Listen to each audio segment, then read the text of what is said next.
I love talking about systems, man. So Right? Okay. yeah. Yeah, I felt so. We're back at it again. There's a follow up to 86. Show came out a couple years ago, but I like I said in our last episode, talking about men who take too much responsibility in Shine Nozen from 86. I think I would say 86 really hits like the type of things you and I enjoy in anime and just fiction in general, right? It's dealing with politics, it's dealing with systemic issues, interpersonal issues, personal development. There's just in terms of Lena and Shin and whatnot, there's just so many aspects of this show we could probably cover. But there's a lot of animes for us to talk about, a lot of video games for us to cover, a lot of like comic book stuff to cover. So we're just gonna leave it for now. Hopefully, I think it's A1 Studios that made this anime. Hopefully, they give us a season 3, because the second half where they fight Kiria is apparently considered a season 2. So hopefully we get a season 3, and then we'll talk about 86 again. But anyways, so this episode we're going to be talking about it's a little bit different. Usually we kind of cover some masculinist male stuff in our content, but now we're just overall. Sometimes we just want to talk about different things. One of those things with 86 is addressing and confronting systemic issues. Yes, So sir. yeah, man. So it's no surprise, we kind of touched on it at the end of our last episode. Ernst Zimmerman is my favorite character in the show, along with Lena. Lena and Ernst are my favorite characters in the show. I think you said yours is Frederica. Mine is Frederica, but I think I did a bit of reading and I looked Mhm. more into Ernest, and I think I kind of like him. I want to hear your reasoning first. Okay, so so Ernst is supposed to contrast Jerome. I can't remember his name, but Lena's uncle Jerome. Jerome, Um, yeah. yeah, Jerome was basically, well, I should probably say Jérôme, because what's it called? Sad Magnolia is French. I know his E has an accent on it, so probably Jérôme. But anyways, Jerome. yeah, I think it would be that. Jerome. Yeah, Jérôme something like that. is Jérôme. Oh, I don't know. It Usually ends with the Jerome E. would be There's no R. Jerome. Okay. Jerome. Yeah. Okay. So it's Jérôme. I've never met a French person named that, by the way. Me neither. Okay, so it's not just me. Okay, cool. Yeah. So the thing I liked about him, Ernst, is unlike Jérôme, he didn't bend to the laws, and instead he realized that the laws are unjust and did something about it. He took a active agency in the situation. A lot of us in society, and this is part of the reason why I want to talk about this, is that we often feel, how would I word this? We can't do anything about what's happening around us or to us. But uh, while sometimes that can be true, but oftentimes you can control how you react to things, how to react to things, to how you deal with it. The thing I like with Ernst, like I said, is his active decision to do something about what he's seeing in society, specifically the Giad Empire, which he turned into the Giad Republic, where he became the interim president, and even like what he did for Shin and his group as like a father slash father figure. Like he's literally the personification of the patria. I think you know what patria means, right? Hmm. Yeah. So patria, for those that don't know, patria Fatherless. comes from is where we get the word patriotism from. Patriotism, patria, patriarchy. It basically means fatherland. So you have a connection to fatherland. You always hear in terms of those of our listeners who are from the U.S. The founding fathers, right? There's always a connection between the country you're from and your father, your homeland. So he's literally the embodiment. Ernst is literally the embodiment of patria. He's literally like the father of the country, because even with the way he's raising the 86 and giving them what they want, but at the same time setting a standard for them as a father would, something I very much connected to as a father. Another thing I kind of noticed with me, I've noticed I'm connecting more with the older characters in anime now as opposed to the younger ones when I was like younger. But anyways, um Mm. yeah, like Nanami from Jujutsu Kaisen, like my favorite character in the show. But anyways, you wanted to say something about Ernst, right? Yeah, because this is an episode on how to confront systemic issues, Hmm. I do want to get a little bit philosophical, if you don't mind. Hey, hit us with it, man. Cook. Okay.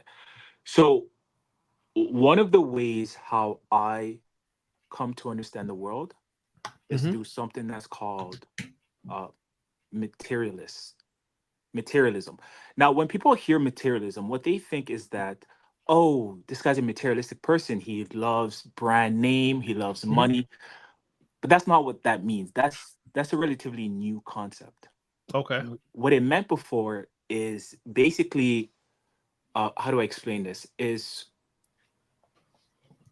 it argues that reality is objective Mm-hmm.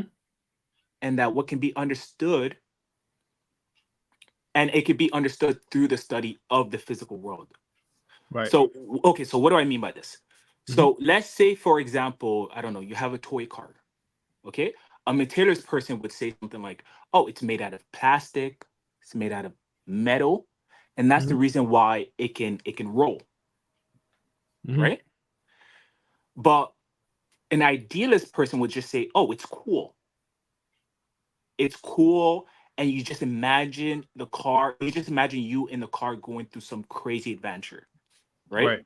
So idealist mostly deals with your feelings and the Mm-hmm. thought and how Mm-hmm. your thought influences the world. Right. Whereas the materialist person deals with how does the physical world itself Mm-hmm. influence the way you think. Does Hmm. that It's does like that a make sense? alternative form of like kind of pragmatism and practicality. Yeah, more or less something like that. Like I don't know, It's not the another good. same as that. It's not the same as practicality and pragmatism, but it's like it's different. It's little. It's less so about. From what I'm gathering, it's less about um how things can be potentially impacting you rather than just simply the reverse, which is just not realistic, right? Like as we live life, we Exactly. accumulate experiences, and those experiences have an impact in terms of how we see and interact and engage with the world. Exactly. So if we were to take someone who's hungry, for example, Hmm. okay? Someone who's hungry is going to say, "Well, I'm hungry because I need food, and food Hmm. therefore gives me energy." Hmm. But then an idealist person would say, "No, you are hungry because your thought is telling you that you're hungry. You're Mm, hungry." okay. You see what I'm trying Right. to say? So Yeah. the materialist person literally focuses on the physical reality. It focuses Hmm. on things, Hmm. right? And how those things influence the way we think.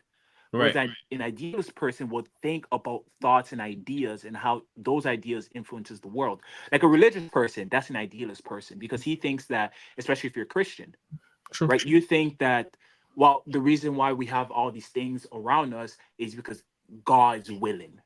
Mm. God willed it. Imagine, I don't know, imagine being in the 16th century, right? Hmm. And then someone, remember, back then you could not be an atheist. It's very, especially, I'm talking about Oh, Middle for sure. Ages in Yeah. Europe, right? If someone was to die from a sickness, instead of Hmm. saying, well, you probably caught germs or you didn't eat healthy, you didn't exercise, they will God's say, will. it was God's will. Yep. you know? Yep. So that's an idealist person right there.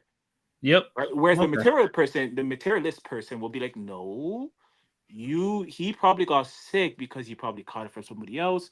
He probably touched something infected. He probably had a lot of germs. I don't know what the case may be, but there's always an explanation. Or he probably just didn't have a strong immune system. Mm. Right. So now the reason why I say this because it's very important context to understand Ernest. The reason why I think I've come around and I did a 180 and I like Oh. Ernest is because he incorporates both of those things at once. Okay. Break that down. Okay. So his idea was wait, we're an empire. I mean, previous. The Yeah. country was before it was a republic, it was an empire. Yeah. He's like, these empires is they had a system of oppression. They've just oppressed people. Yeah. People never they were never really free to choose. Yep. Right? That's what happens in a monarchy, right? You don't really have freedom of choice. Yeah. So he said, wait, no, this is wrong. I think that I think that the government should always be of the people, by the people, and for the people, right? True. So I want to follow that principle. So that's an idealist perspective, Mm. right? Where it became materialist is when he went on and implemented those ideas. So, for example, I know because it's a republic, he never mentions this, but he definitely has a constitution. So he went out of his way to implement those policies to put in place. And Hmm. we can also see that he really believes in that because of the way he treats other people. Uh, when he took in those 86 members, Hmm. those 86 people, Hmm. The not platoon, the 86 spearhead. literally people, but people who are Yeah. from 86, Yeah. look at the way he treated them. He said Mm. that I think that you guys should have a choice to choose other activities. And of course, if you want to go back to the military, I can understand that. But I first want you to understand that you have these choices. Right. So one can argue that's a materialistic perspective, but I like it because change is never static, right? It's always moving, Yes. So one thing constant in life is change. and it's very hard to just have one set of ideas. To really be an effective leader, there was a saying that you always have to stand on a balcony. You always have to be on the balcony, and you're looking over. You're seeing what's wrong, and you're removing yourself from the crowd because it's hard for you to see what's wrong with If a you're in the set crowd, system if you're in a crowd. So you have agreed. to be on a balcony, and then you have to look. You have to see, okay, I see there's a problem here. I see there's a problem there. Okay, I think that this is what we should do. And also, this was said about Napoleon. To be a really great leader, you have to wear multiple hats. So if you just had an idealist perspective, then it will be hard for you to really implement those ideas because you'll be stuck in your ideas. Mm. Now, if you only had a materialist perspective, then it will be really hard for you to fathom concept like justice or fairness, right? Because these are ideas approach. These are not Yeah. something that you can really That you implement into the world. Yeah. you implement into the world. First, you need to have an idealist perspective to really understand exactly what do you mean by justice. Right. Okay, how can then justice look like into the material world? Right. I think that's the reason why I've come to like Ernest because Mm. when I went back and I looked, I said, hey, you know what? Maybe he's probably too gang ho on this concept of, if these kids don't come back, then everybody will all we will all die. Maybe I didn't like that part, Mm. but fundamental to its core, I think I really did like Ernest, man. I really did like him. Yeah, no, that's my guy, man. Him and Lena, the thing I enjoyed, I think this is the best way I can put it. The thing I liked about Lena and Ernst is that they were both idealistic, as you said, but they both were able to follow through in terms of materialism. They both implemented what they thought and felt their values into the world that they live in, rather than whimsically talk about it. They were not they weren't all talk, if you will. That's one of my things with Suzaku for the majority of Code Geass. Hmm. Even though he's like my favorite character in the show, the thing I struggle with him was it's like some things he just wasn't following through, and that's the thing I liked about Lena. I thought Lena was going to be very much within that archetype of like, oh, I don't want to do wrong things, but when she was just like, hey, when she was talking with Henrietta, right? Hmm. When she's like, hey, that kid that you sent to the concentration camps, was his name Shin? And she's like, yeah. She's like, well, he is the Undertaker. Are you really gonna let him die a third time? Are you really gonna betray him a third time? Mm. That's when I was like, yo, Lena, you're a gangster. Like that's when I was like, okay, now I'm a real fan of this character. Or when she sent the Motars in, you remember when they were fighting Shode, Shin's brother, and she was Hmm. just like, yo, Raiden, I need your eye. And then she was able to pinpoint and everything, and then even sent in duds to, do a shimmy on Shode. I was just like, okay, Lena's really about getting the job done. Now it rocks with you. That's really when I really like Lena. Or a time before that, I don't know if you remember. Do you remember when one of their friends died? She got stuck in the marsh pit. I Continue. don't know if you Listening. remember. It was like right at the beginning. It was like episode 4.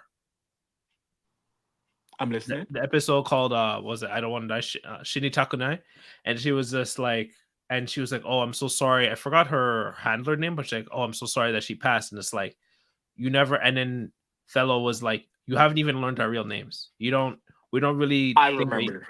Yes. And I was like, yo, Delo's like ripping into her, but I'm just like, he's right though. You didn't ask for their real names, and you could. That's the thing I really liked about the show. It wasn't just like Lena's this perfect, idealistic woman that doesn't make any mistakes when it comes to the oppressed minorities. She made mistakes, right? And she was able to reassess herself, reevaluate herself, and come back. That's the thing. That those are the two moments that made me really like her as a character. She wasn't just like, oh, she wasn't like babied. She really like, took it on the chin and really like stepped up, and she made sure to learn and memorize everyone's real names.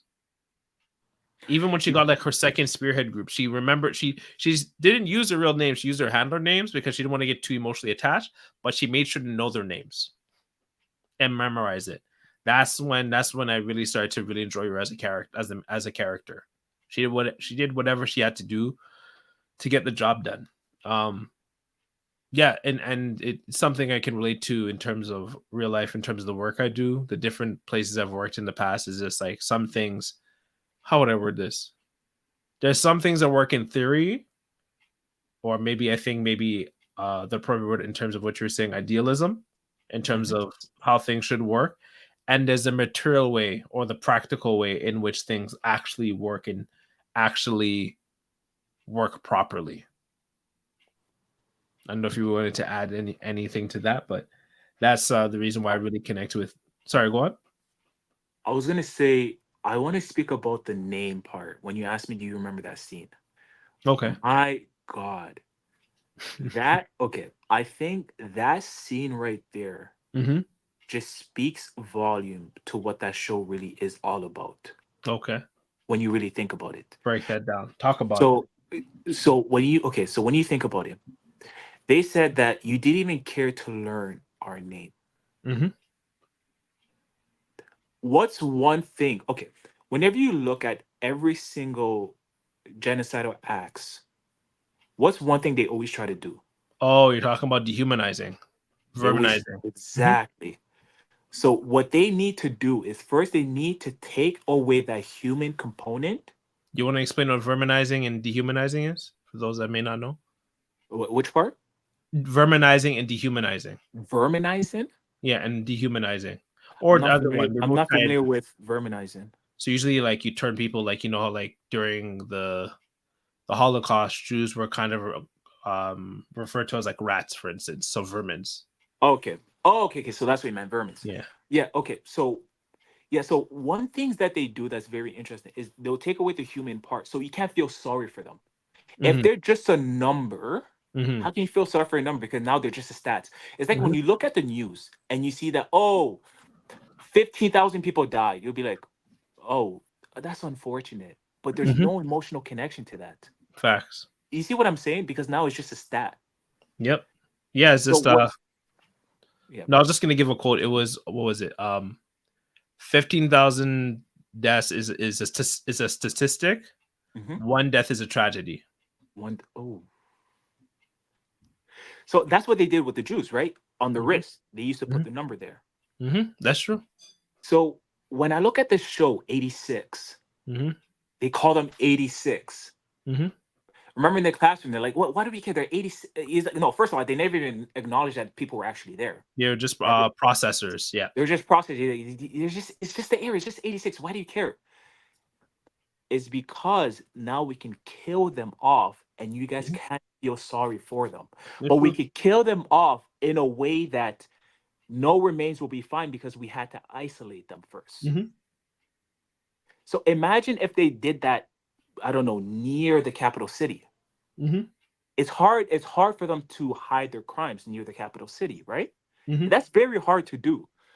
But That's true. it's very that concept of what's in the name is very interesting because it speaks to one's identity. When she Hmm. said, "Well, you don't really care about us because you never asked for our name," Hmm.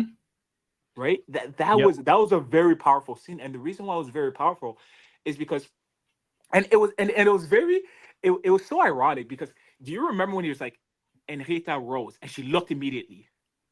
Say that one more time. Okay, do you remember Enrita? Do you remember Henrietta. when Yeah. Enrita is like, he's like, why do you even care? He's like, there was a long pause, and Hmm. then Lena says, and Henrietta Rose, her full name. Mm. and she looks towards her. I'll tell you why that was a powerful scene to me, because that just confirms just how important a name was.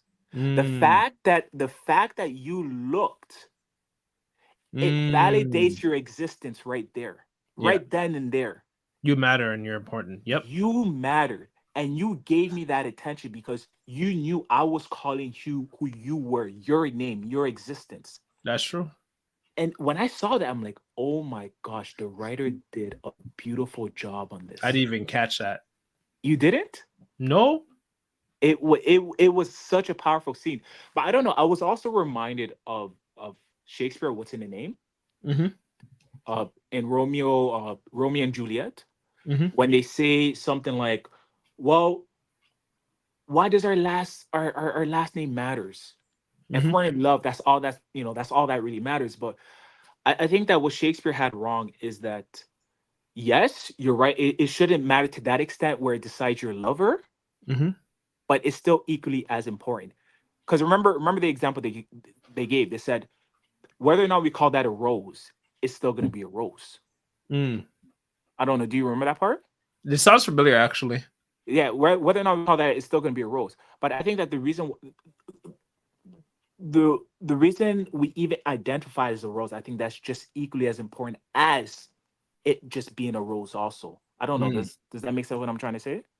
It's important to acknowledge what it is, even if it's going to remain what it is, no matter what. Because that's how we make sense of the world. That's true. So if I'm walking down the street and I see you, Eb, and I'm like, Eb, doesn't that feel good?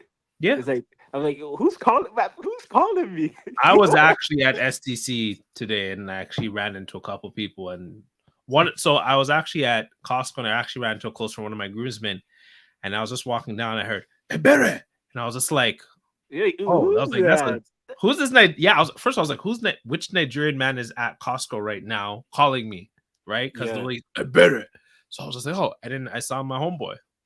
And I was like, oh, oop. I was like, what are you doing here? And he was like, yeah, I'm just in town for a bit. I had to get some stuff done. And, we just happened to run into each other at Costco. So, yeah, that's what it is right there, right? And it feels so validating. Hmm. Have you? I don't know. When you were back in high school or middle school, and then you used to hear a professor say an African name wrong.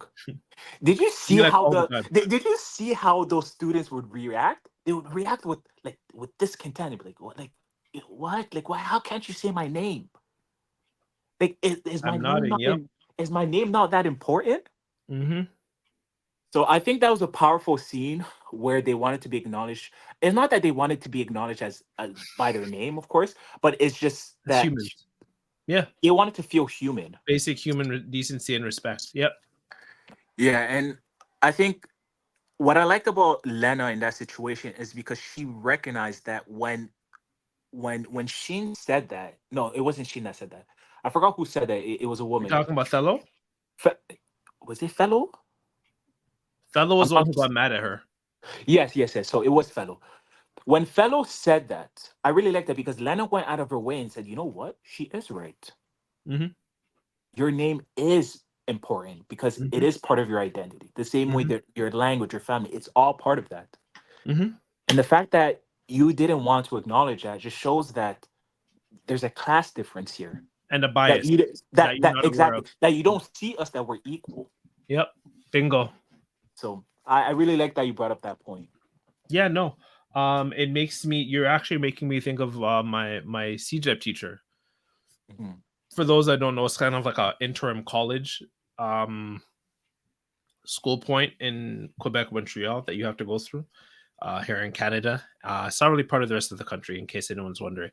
And I had a teacher, and he's like white Quebecois man. I saw him, when I was in Montreal uh, for a family event, and he still knows how to say my name properly. And he's also able to pronounce my wife's name because he taught in like Western and West Africa Mhm. for a period of time. And what I'm getting at is when I first had him, I remember when he said my full name, like Ebere Chuku Noram, like just flat, no stammer. I was just like, yo, wait, what?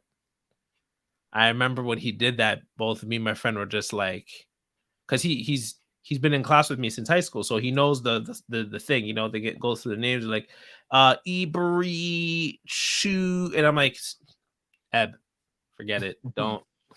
I'm not doing this with you. But he just at Barachuku Norm. I was like, cool. I actually didn't put up my hand. That was the first day in class. The first day in class, I didn't put up my hand immediately because I was just like, I was shocked. And Yeah. then my boy was shocked too. I remember we were both turning our heads. We were like, what? And then he did a second time. And then I was like, oh, yeah, that's me. That's me. And I let him say my name again for like, I think one more class. And I was like, okay, you don't have to say the whole thing. You could just say Barrett. And he was like, oh, okay, no problem. And I was like, how are you pronouncing my name, bro? And he's like, It was also a flex on his side. It yo, was because also a flex. I won't reveal his personal information like that, but like he has a very French name. Mhm. Like very first name, last name French. Grew up in like farmlands, Quebec. Like he had no business knowing how to fully properly pronounce my name, but he's like Eberichuku Norm. I was like, what? Even when, like I said, I saw him, he still knows how to say it. It's very simple. I was like, oh man. And as you said, it feels good when someone can, Yeah. pronounce your name. And that had a big impact on me. He's actually the teacher that had the biggest impact on me like my whole life. I had some good teachers, but like he's was the one that had like a powerful impact on me. We talked about him in our episode on Hero Academy, all right? Like he was Mhm. one who was like the first line to be like, yo, Barry, you can do better. I'm disappointed. Like he expected greatness from me. And it's a relationship I still have till this day. And we're talking about like when I graduated back in like when did I graduate from CJ? I think it was like 2008. I know it's like a eon ago for some people that are listening, but yeah, like having someone pronounce your name or acknowledge you, whoo, it goes And a long way. it doesn't even have to extend into a political matter to where they try to not make you feel human.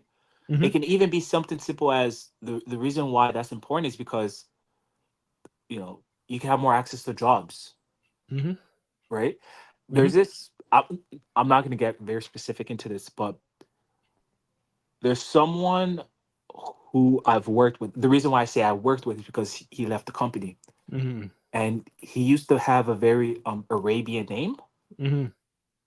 It was a bit complicated to pronounce. Now that I will be honest, it was very hard to to say. Hmm.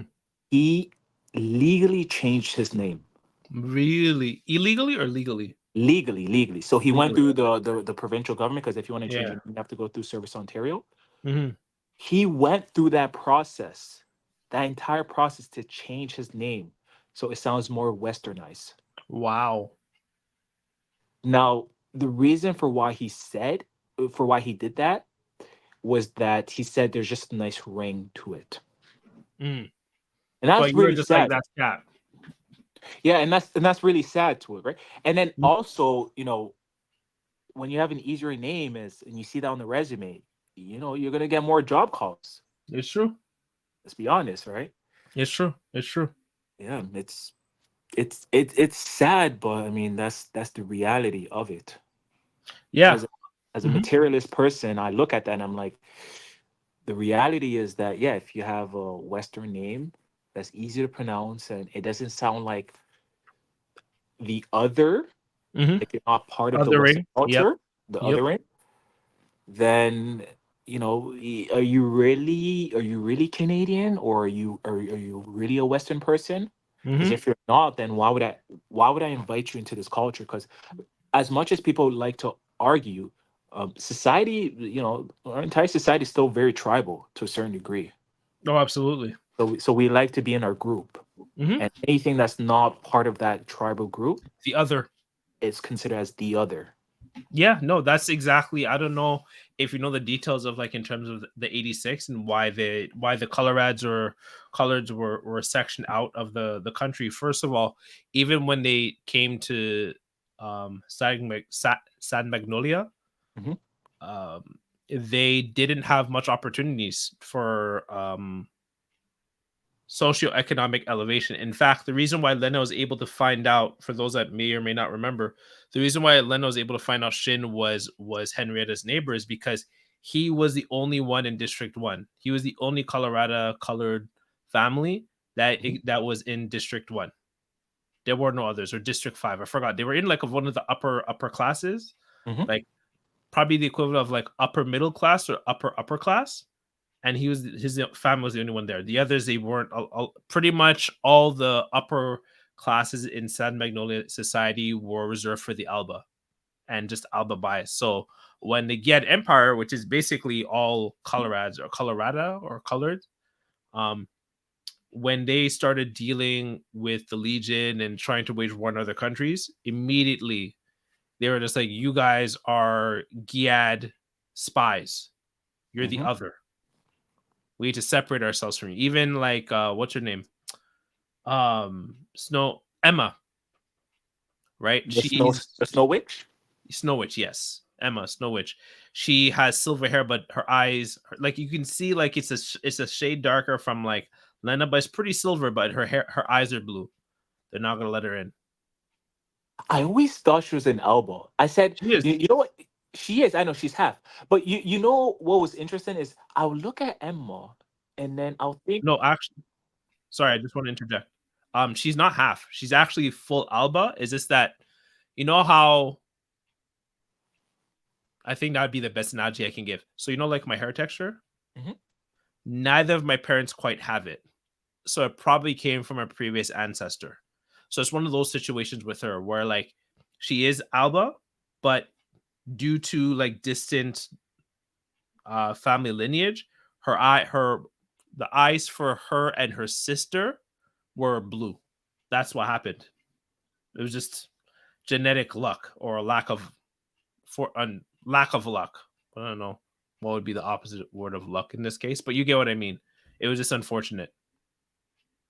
Okay. I Yeah, because but yeah, you were saying. I looked at her and I'm thinking, isn't she an Alba with just a little bit of fade? Just a Yeah. darker? Yep. How Yep. can't they tell the difference? I mean, or why can't she just dye her hair lighter? It wasn't just her hair; it's her eyes too, right? Like they would just they anything that was Hey, slightly let the off. sun reflect it and it'll be lighter. You know what I mean? You're right, There's but like always sun out there. for them, it was like anything off, you're 86. Anything slightly off. Like if you remember the first episode, I didn't know if you picked up on that first on the first episode, but the first thing I noticed, I'm like, why is everyone's hair silver Hmm. and white? Like those were the only people that were allowed into the country. Everybody else, you're out. You're part of the Giad Empire, and therefore you are what's it called? A traitor to the country. Okay. In this case, if we were to make a direct reference to Code Geass and Suzaku, she can be like the Honorary honorary I don't know, Alba. 11. Yeah, Yeah, like Callan, the honorary Alba, yeah. like Callan, right? She was Yeah, half Britannian, half Japanese, right? exactly. So yeah, it's just one of those situations. But unfortunately for her, they didn't accept her, so they uh kicked her out of the country essentially and made her fight on the front lines. Yeah.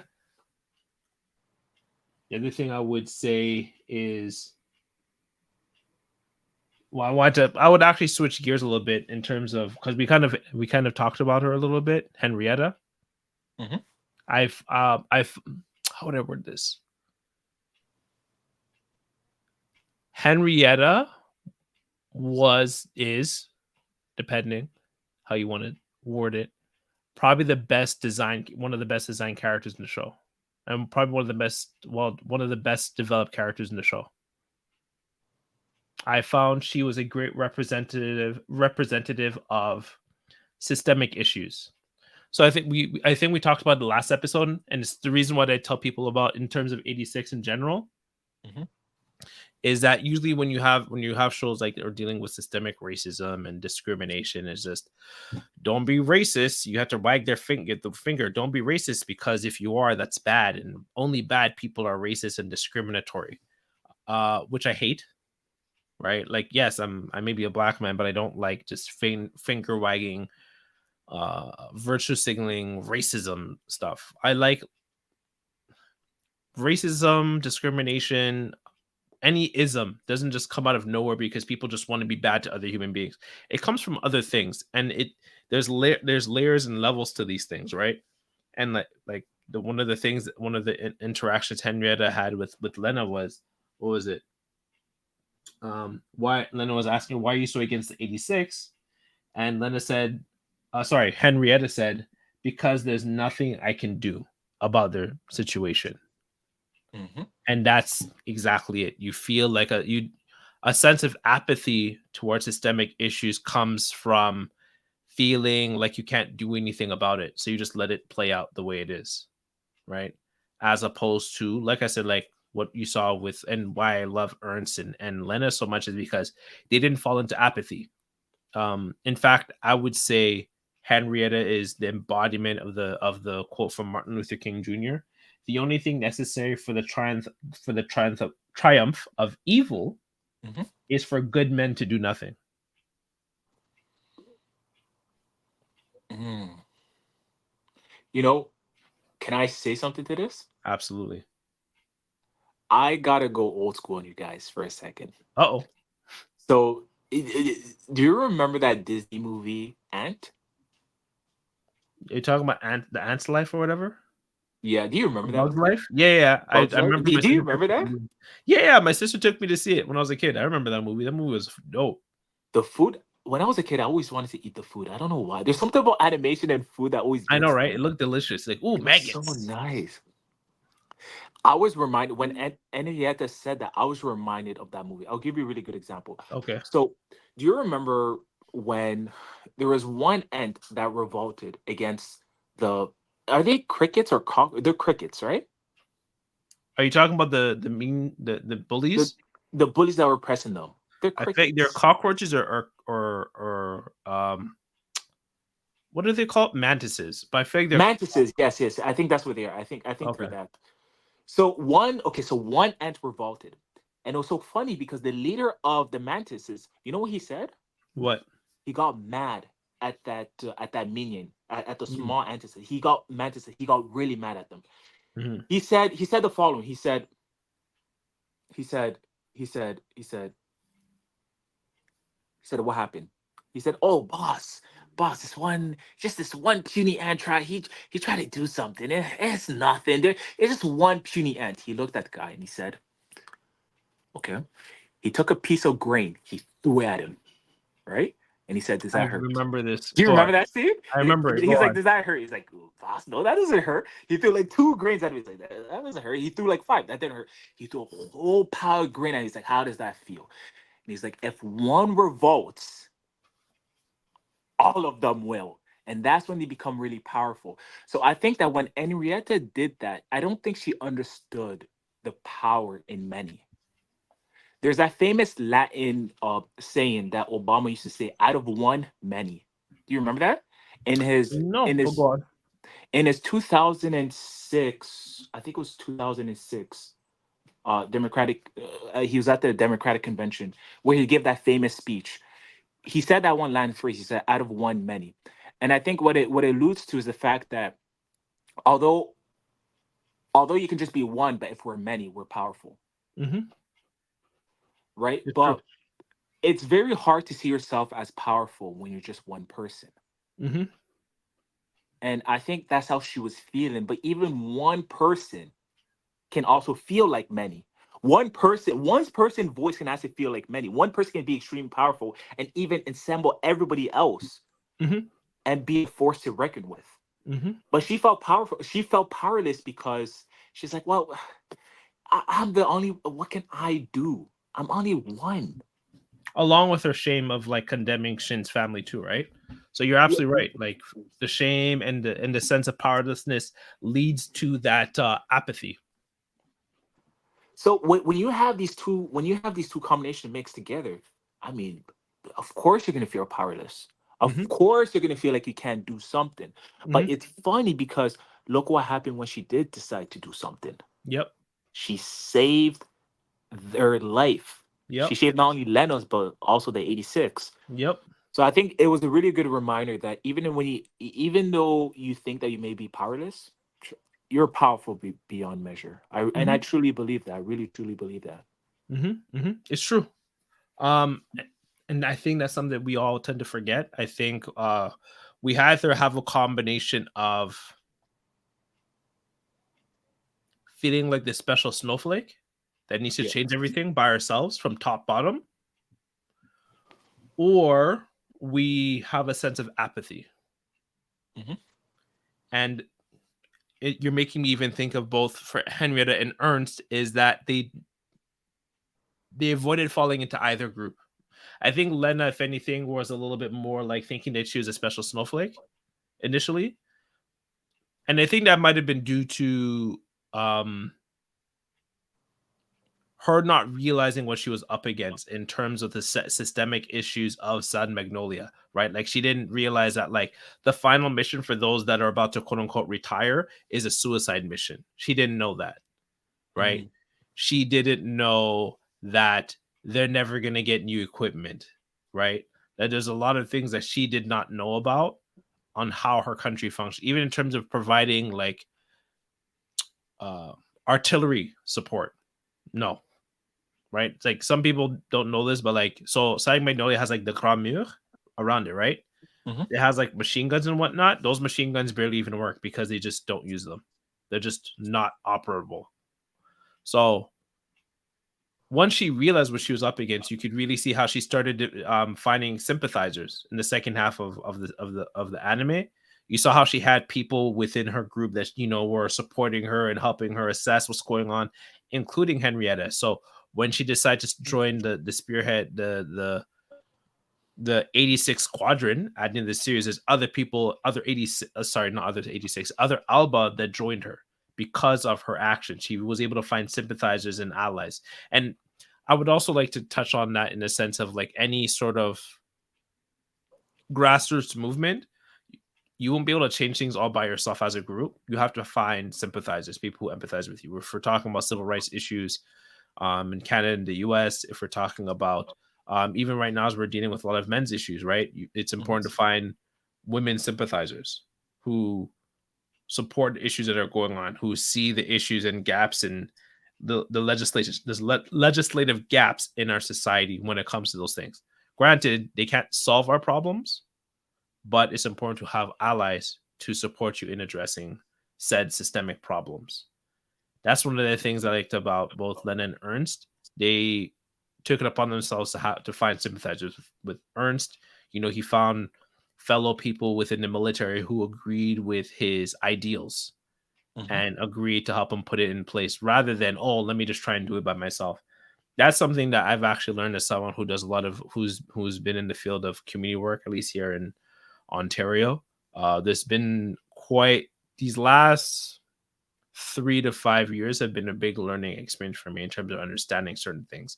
And there's a lot of places I stopped working at because I understood the systemic issues. I kind of took a different decision from Ernst and Lena, and I just left those Okay. previous jobs. Not to cut you off, but can you Go just ahead. explain, not to go too much into your personal details, but can you just explain exactly why did you stop working at those places because of those systemic issues?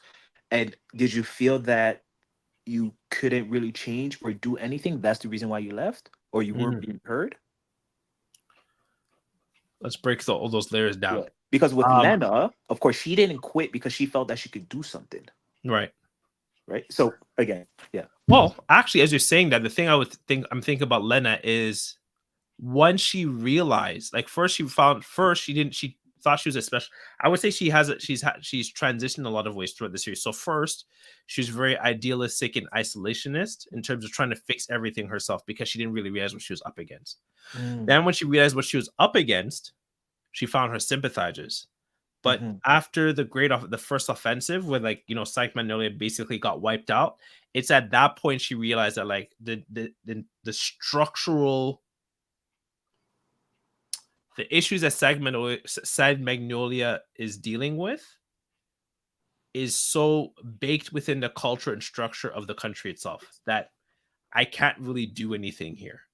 I have to Mm. step out with my sympathizers and do something new rather than quote unquote trying to fix it. Because really and truly, Sad Magnolia, what they initially wanted, they rather be destroyed Mhm. than to ask for the 86 to help. Like, that's crazy. Like, you rather be wiped out by the Legion than to ask for the help of the Colorado Coloreds or whatever they're called. That's crazy. Like, that's how baked, that's how much the systemic racism and discrimination is baked into the country. We rather get wiped out. Even when they're helping us, we rather them not help us because they're filthy Colorados. That's crazy.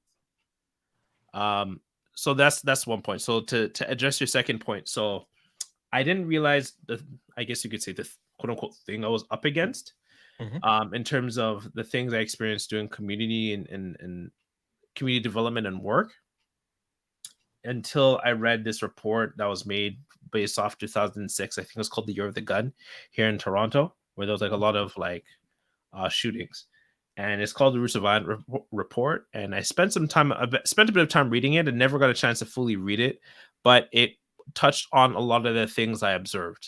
So one of those things being, and I'll get to like a schema in a second, but essentially the people who were doing a lot of the community work ended up leaving, and so that led to a lot of young people, I would argue mostly young men and boys, becoming more violent because they didn't have the necessary support systems around them.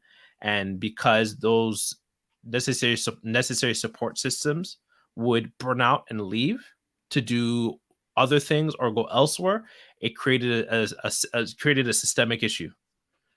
And I've seen what seen slash saw how those things still perpetuate themselves in a variety of ways.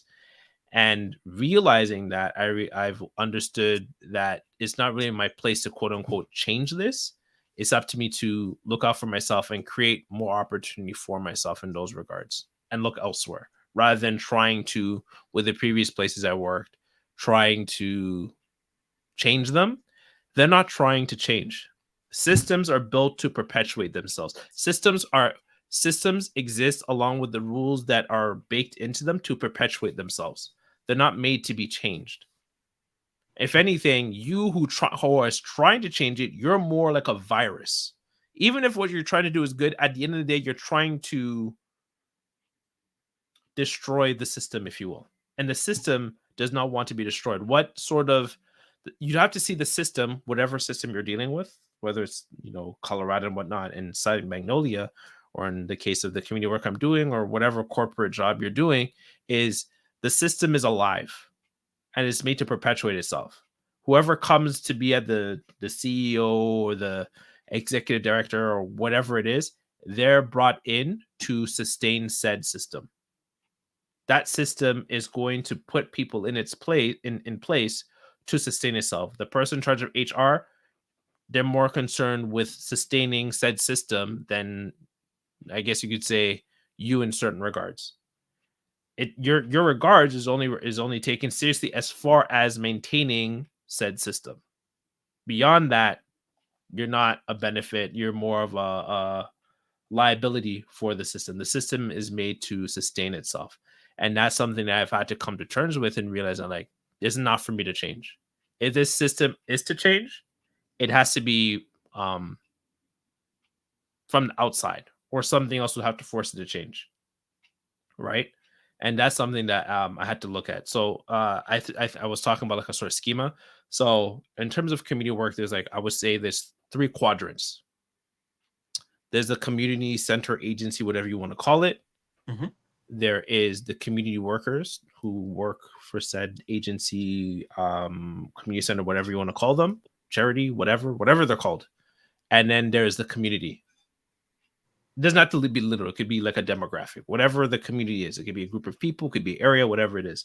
And so what typically happens is that the community center, the agency, whatever building it is, the institution, is more concerned with the community. Mhm. So to give an example, I had a coworker that passed 2 years ago? No, it would be 3 years ago now. No, 2020. Yeah, 3 years ago.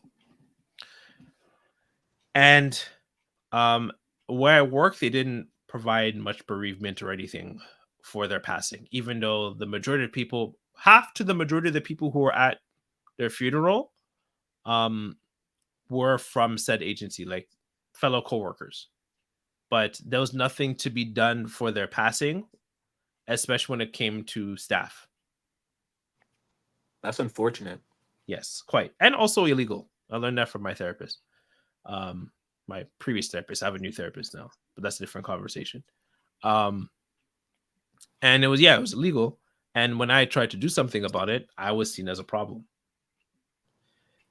And I even had another coworker and friend who told me that they had not to cut. What were you trying to do to exactly? do so. Oh, sorry. Thank you for saying that. Yeah. Trying to set up some sort of bereavement because we were all mourning the loss of the person, but Okay. they didn't want to do that.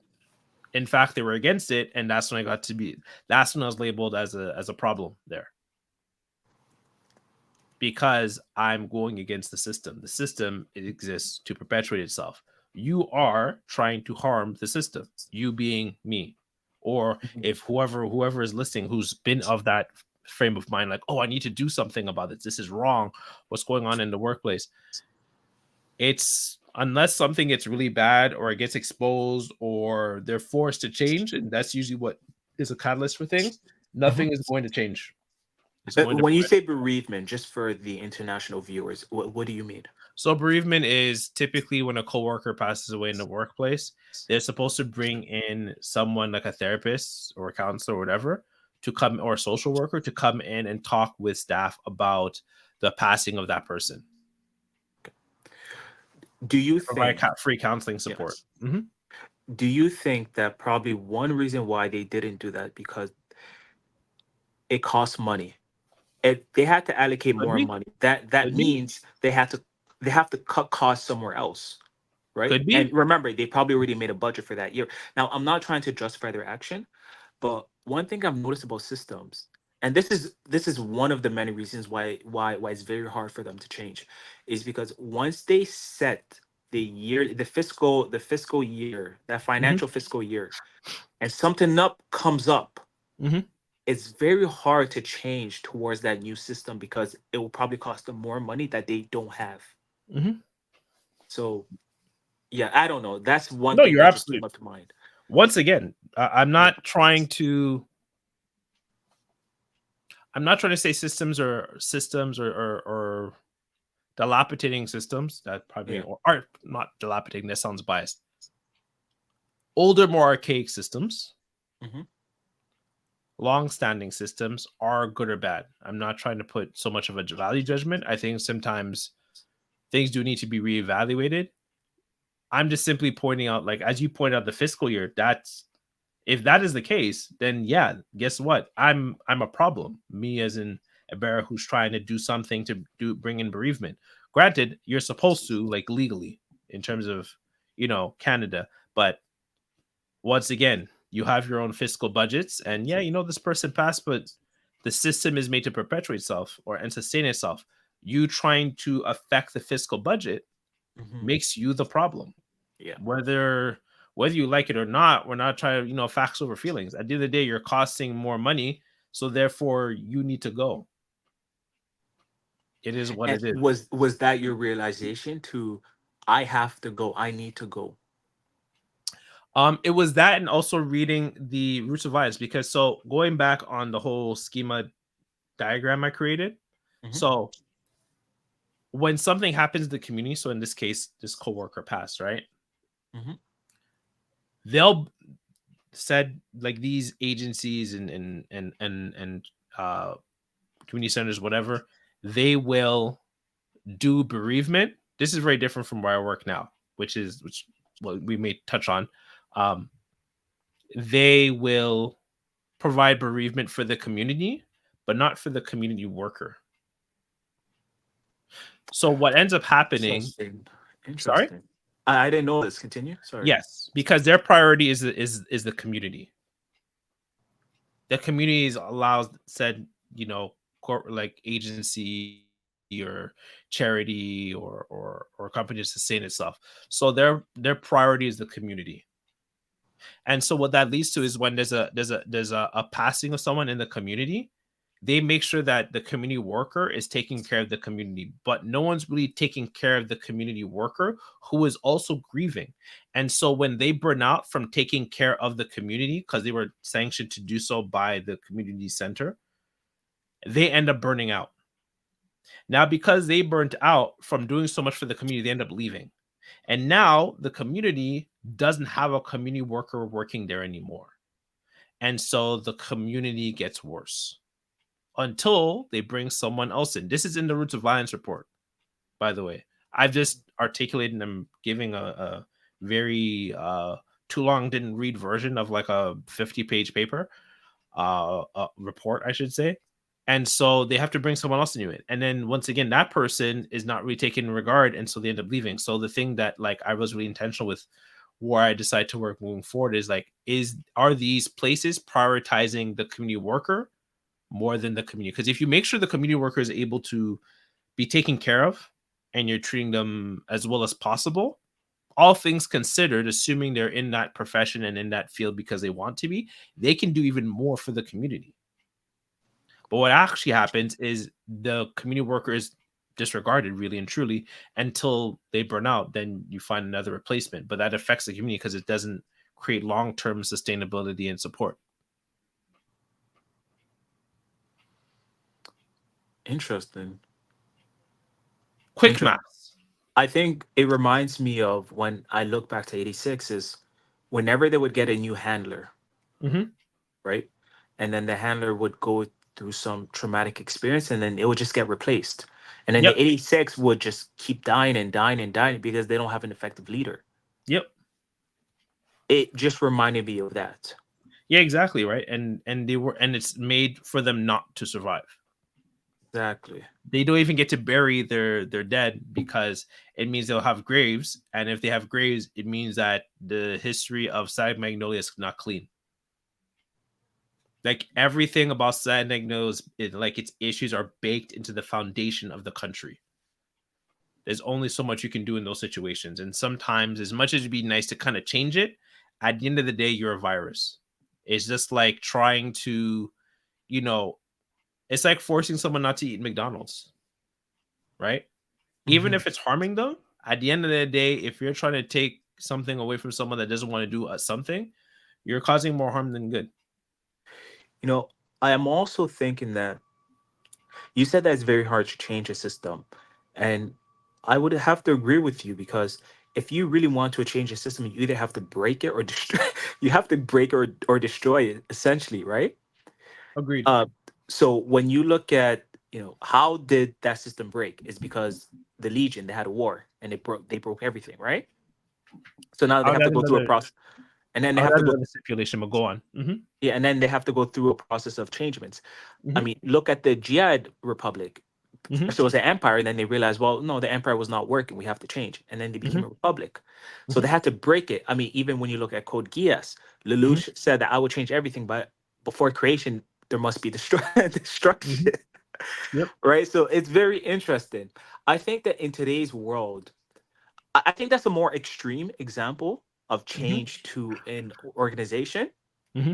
I think the more, I think the more realistic approach would be if there is a political incentives into that change. Bingo. And If you so that's if what I you wanted to touch realize on. if there's enough people that speak about a certain said issue, it Hmm. can bring about change to that organization. It doesn't matter how much money they have to spend, they Hmm. will make that change because Hmm. regardless, at the end of the day, they have to answer to the shareholder. And Hmm. with political unrest, it always affects the market. Hmm. I mean, the other day Yes. I've Keep seen going. that. Yeah, No, keep going. That's yeah. No, this is wonderful. Yeah, you're right. Hmm.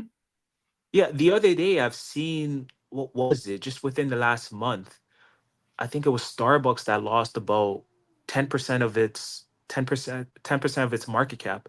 So when Hmm. they see things like that, of course they're gonna try to do something, right? You don't Hmm. ignore something like that. Hmm. So not to get too much into the politics, but I've noticed that especially in the 21st century, Hmm. because we're not this is not back to the 18th century with the Napoleon. You know what Napoleon had to do, because I watched Napoleon. He said, well, okay, I'm going to change the entire thing. So he infiltrated into, he was part of the military, and he said, I'm going to crown myself as emperor Hmm. in 1804. And he said, but the reason why he did that is because there was a lot of fights between them. Hmm. The system kept, even though they got rid of the old monarchy, they were still fighting each other. Yep. But now imagine you have someone who's a military guy who's, one would say he's a dictator. Now he Hmm. crowns himself as a dictator and as an emperor. You're going to fear him, Yep. and everything will change. And he came along, and he established a whole Napoleonic code that's similar to the English common law. But it's just very interesting. But that's extreme. That's an extreme version, right? That's very Hmm. extreme because not everybody can just do that. Hmm. But just speaking back to your point, I don't know, it's very interesting how change comes about in today's day and age. I think it probably started, this sort of change probably started after the Second World War, when you have, for example, with Gandhi, Hmm. right? He said, well, we're going to bring about change, a revolution. Hmm. But that means that is going to be anti-violence. We're not going to be physical. Hmm. That was like a revolutionary thing, because Yes. most revolution comes from violence. Yes. Now And this they and guy's yeah sorry, no, go on. Go on, no. Hmm. yeah most revolution comes from violence. Yep. Uh, as long as we know for mankind. Now you have a guy who comes along and he says, well, we're not going to commit violence. He did we're something new. Hmm. He did something new, and it revolutionized exactly how we protest. Yep. I mean, there was always protest, but it was always mirrored in violence, right? Yep. But he said, no, no, no, no, we're not going to do any violence. So I think that's very interesting, just how certain system can change Hmm. and will change. It just depends on the political influence of that time and exactly what the cause is. I like that burp, by the way. I heard the burp. Just want to let people know that I heard the burp. That's fine. No, but yeah, that's exactly what I want to hint at. You were kind of touched on it in various ways when we talked about the market. We talked about Gandhi. The thing I've noticed, and I had a conversation with a friend about this. I've noticed how, and this is not just in terms of community work and whatnot, Yeah. corporations, charities, whatever you want to call them, those even like the poster child of this and the flag of this would be Google, specifically. I know we all have our issues with Google in terms of some of the problematic things that they may do, but the reason why they work so effectively is because they're new. Mm. So, this touches on say the Giad Confederacy, or the Giad Federacy. um when you have someone or something new, it forces the market to change. The market has to adapt, and those that are older, the older ones, the systems are able to perpetuate themselves because there's nothing new to force it to change. It's able to perpetuate itself because it's existed for so long, and it's been allowed to exist the way it does for so long without the need for it to change, because the market or the situation hasn't required it to change. Like traditionally, like the British would just wipe out whatever insurrection are dealing with. But when all eyes are watching, this is kind of goes into even apartheid too in South Africa. When they realize that things are more nonviolent, it's kind of hard to justify your violence, right? Mm. That's a good point. Yeah. So when things are forced to change, that's when they do change. So Giad changed, and so other countries are also following in suit in terms of creating, like they're the ones who created the 86 squadron, and then the other countries are starting to join in because of that. And they're the newest country on the block, right? I think SAG might know, it might have actually been, I'm sure like people who follow the light novel and manga would be able to say, but I think SAG might know is one of the older countries, along with the Giad Empire. They were Yeah, the empire. some Yeah. of the older countries, right? It's not shocking that they're the most archaic in terms of the way they do things, because they've never had to change. systems that don't need to. Why would a system change if it doesn't have to? The system is basically like it's almost like a living being, right? Like when you talk about corporations being living beings, like systems are living beings. They're made to perpetuate and sustain themselves like anyone else would. And people only change unless they have to, right? Or If why would they update the software if there's no virus? there Right. you go, So right? that's one way to look at it. Exactly. So it's only when there's a requirement to change, that's when you will see change take place. But there's no need for change. Like if these places don't need to do bereavement, then why would they? You're coming to work for them. If anything, you're validating and reinforcing what they're doing is good. Why would they change? It doesn't make sense. And your attendance to showing Mhm. up every single day reinforces that. All right. That's a good way to think about it. I like that. Yeah. So, and this goes into like why I don't watch, like there's even like a movie that was like exploring like African American history, and it just only really goes from like a women's standpoint, black women's standpoint. And I decided to download it. I torrented it. Why did I torrent it? And I also did the same thing for there's another movie I did this for. Oh yeah, which we'll talk about when we have like a certain professor come on Mhm. our channel. The Woman King. I have not so positive things to say about the movie. One positive thing I'll say was the cinematography is fantastic, but I didn't want to stream it because I'm putting money into that thing that I do not like. Oh, I also did the same thing for Black Panther 2. You remember how we watched it where I work? Mhm. Um, yeah, I'm very much mindful of where I put my money in. Like I never understood the whole mindset. I hate this thing, but I'm gonna keep buying this new game or this new movie or this new comic book or whatever it is or this new phone. Money talks. If you don't like this thing, then you have to abstain from it. And so that's the reason why I also left those places in the past, right? If I don't like something, the most I can do is abstain from it.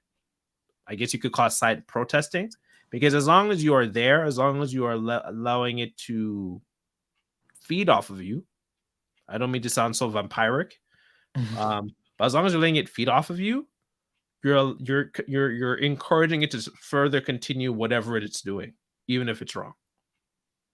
Can I ask you something? Have you Absolutely, tried to change it before I leaving? I did, Okay, interesting. and I was a problem. Mm. Even when I got falsely, Have you tried to find like-minded people and to believe in your cause? hmm, yes, Okay. but I'm trying to. It's a really good question that you asked. I need a second to think. Yes, but there wasn't enough like-minded people to do anything about it. What about outside support? What about outside support? Because, um, Well, yeah. that's a good question, and I did think about that for the last place I worked. And the thing I would say to that is, I'll quote Martin Luther King on this. Actually, Martin Mhm. Luther King Jr. I don't have a martyrdom complex. So what I mean by that is, the moment you do that, you're painting a target on your back. Is that something you really want to do? Is it really worth it? Is this the hill you want to die on? I For me, mean, yeah. Continue. no. For me, no. Considering the other things I want to do in my life, this is not so much the hill I want to die on. If anything, I'd probably be an advocate for these sort of issues. But at this present moment, with me having to take care of myself and pay my bills, this is not a hill I'm going to die on. Okay. So if you wanted change, didn't you want to see it through? Because it's not something that, of course, it's one thing to desire it, but then it's another thing to actually do something about it. But if you were to do something about it, wouldn't you want to be 100% into that thing and not just say, oh, you know what, let's change this. It got hard. I don't want to go Oh, through all the way. I realized. Okay, that's a good question. So I actually spoke with a mentor Okay. about what I was dealing with, what I was facing, and he said other branches, because he's like very well known. He said other branches have the same issue. Mm. So when I realized other branches in Ontario are having the same issue, I said to myself, okay, this is much bigger than me. This isn't just one branch issue. This is a top to bottom systemic issue that is made to sustain and perpetuate itself. This is way outside my scope. This is way outside my scope. And like I said, going back on Lennon Sag Magnolia, it's baked within the structure and systems of the culture beyond me. And like I said, I don't have I rather, the things I want to do, I want to be alive for it rather than trying to sacrifice myself for it. Okay. One would argue the fact that you even tried, Mm-hmm. you were sacrificing yourself. I agree. Yeah, So, I agree. And that's when I realized I had to get out. okay. Yeah. Including, just a lot of the places I've worked before. I've just seen I'm like, oh, okay. Kind of like Lena, where, she didn't quite realize what she was up against. I think until problems arise, you don't really realize what you're up against until you realize you're up against not an issue, but the system and how it deals with a situation or the issue, rather. That's when you really realize what you're up against. So Lena realized the 86 are discriminated against and mistreated, but she didn't realize the foundations of Sad Magnolia sustains itself based on the perpetual discrimination against the 86. It's not just the 86 and people are not realized. No, that's the way the country is and wants to be.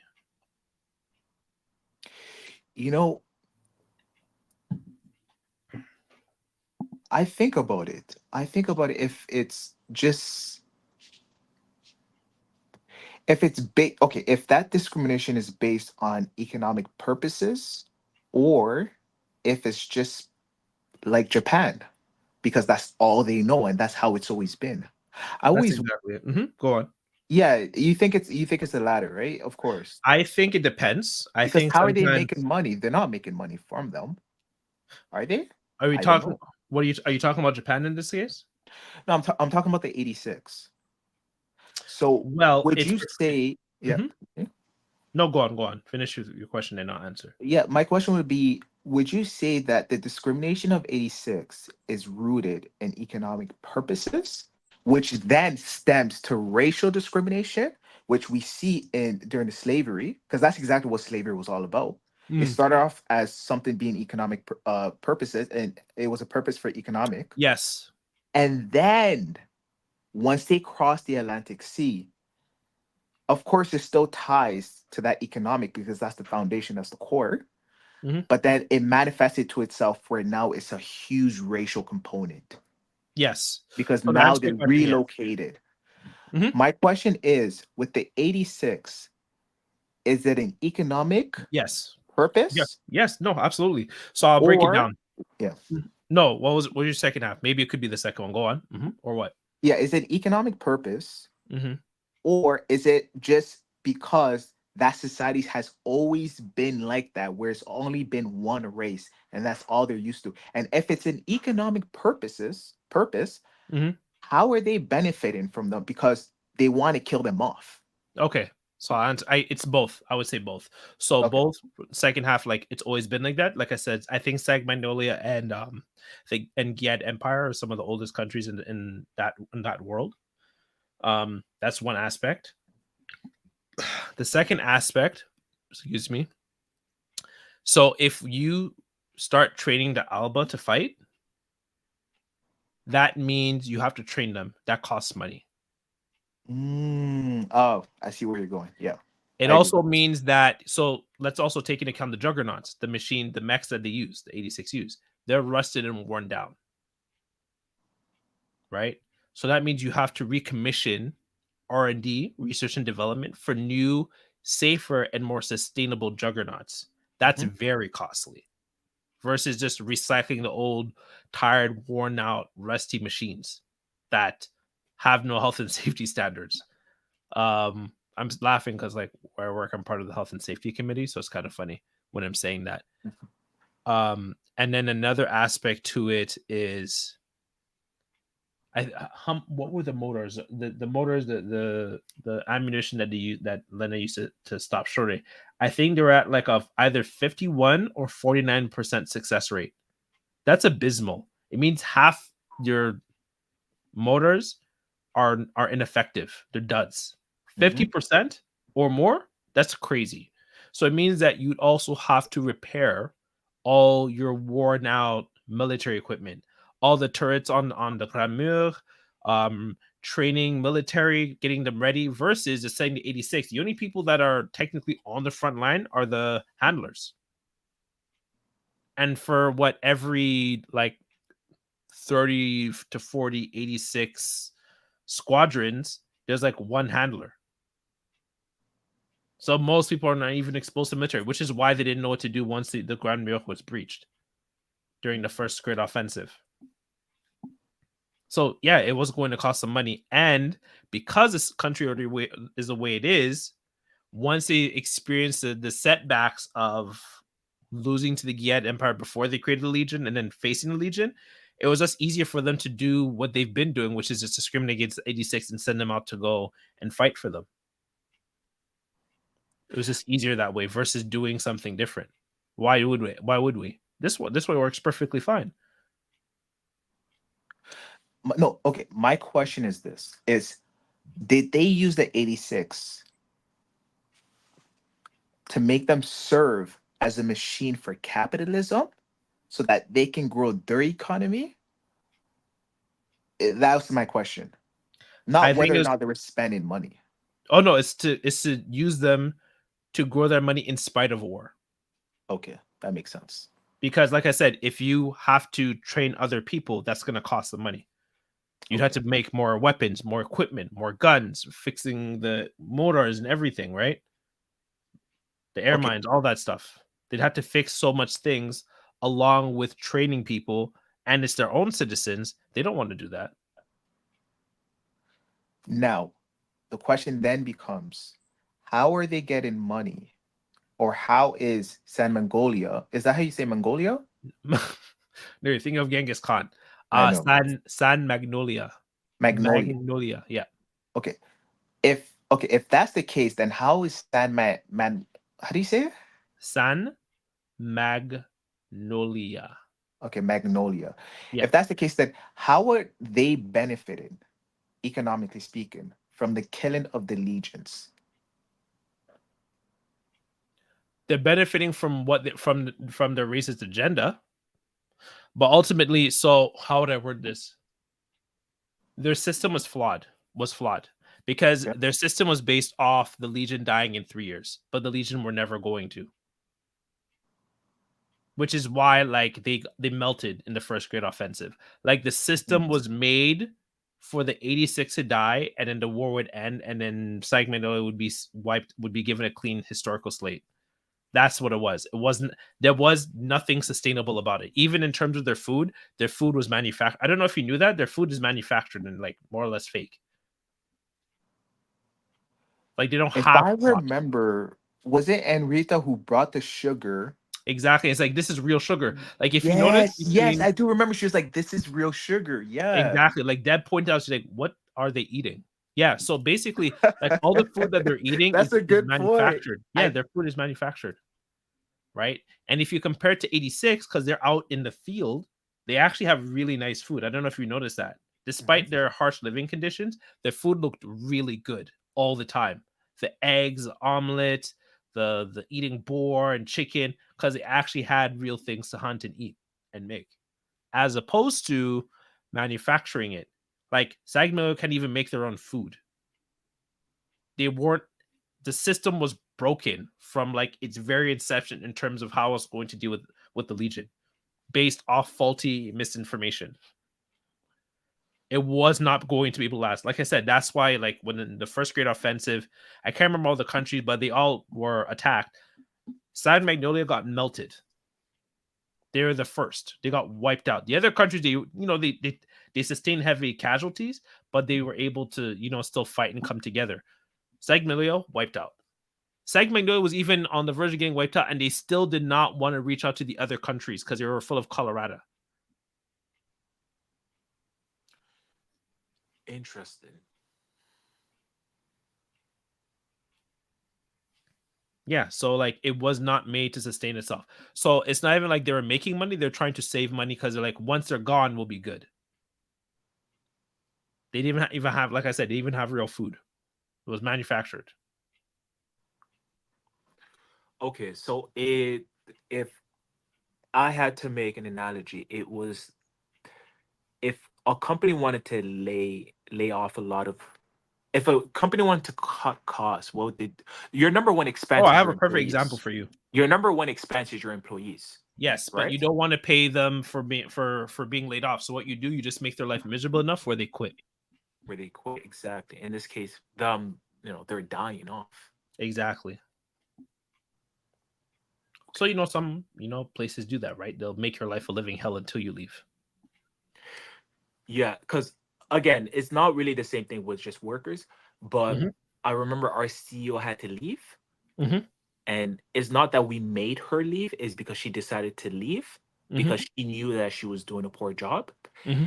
But the company still paid her a severance of Yep. about $7 million. Mm-hmm. And it's funny, once she was paid severance, Mm-hmm. I kid you not, we had a layover.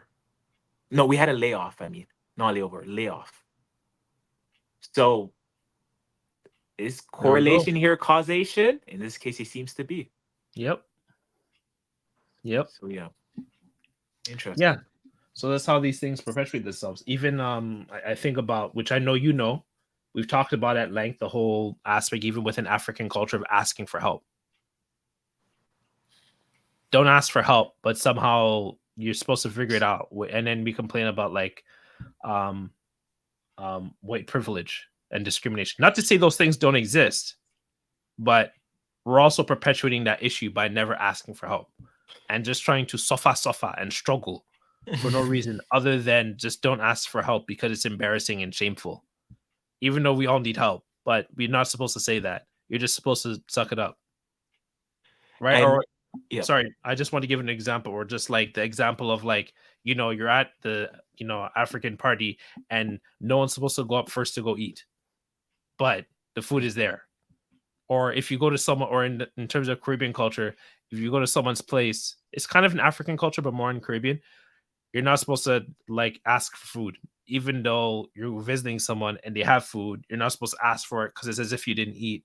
But then what's the point of going to someone and starving yourself to go to, it's broken systems that are made to perpetuate themselves. That make no sense. It's a culture, right?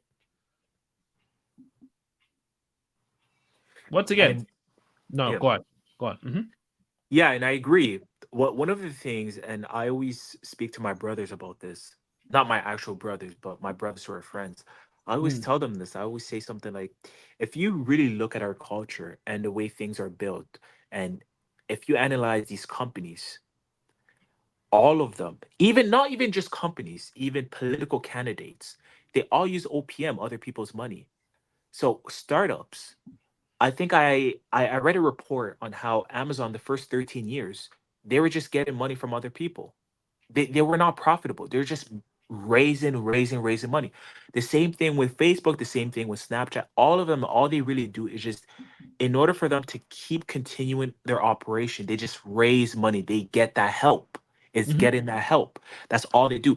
All these political candidates that you see, do you really think that they're using their own money to campaigns? To campaign for these elections? No, Lobbyists. of Mhm. course they're not using their own money. What they have donors, they have people who support in Lobbyists. their cause. Yep. The supporting their cause exactly. That supporting their cause that would give them the money for them to campaign. So Mm-hmm. this whole notion within our culture of no, you have to do everything by yourself. You have to bootstrap everything by yourself. Pull I yourself think by the bootstraps. Mm-hmm. yeah, I think that it's a very toxic approach, and Mm-hmm. it undermines exactly the whole of scaling, right? It's very What hard do you to mean by scale. scaling? Hmm. What I mean by that is, if you want to take your company, if you want to grow your company very fast from, let's say, 10 people to 100 people, Hmm. right? It would be much faster if you got the help Hmm. uh, to grow your company that fast. So one of the ways you can grow your operation is by raising money. That's what they all do. Hmm. They raise money. Not everybody just has $100,000 in the bank account, right? Yep. Or even $50,000. So you Yep. have to look for something that's called angel investors, or Mm. even pre-seed angel investors, right? So you have to look for these type of people.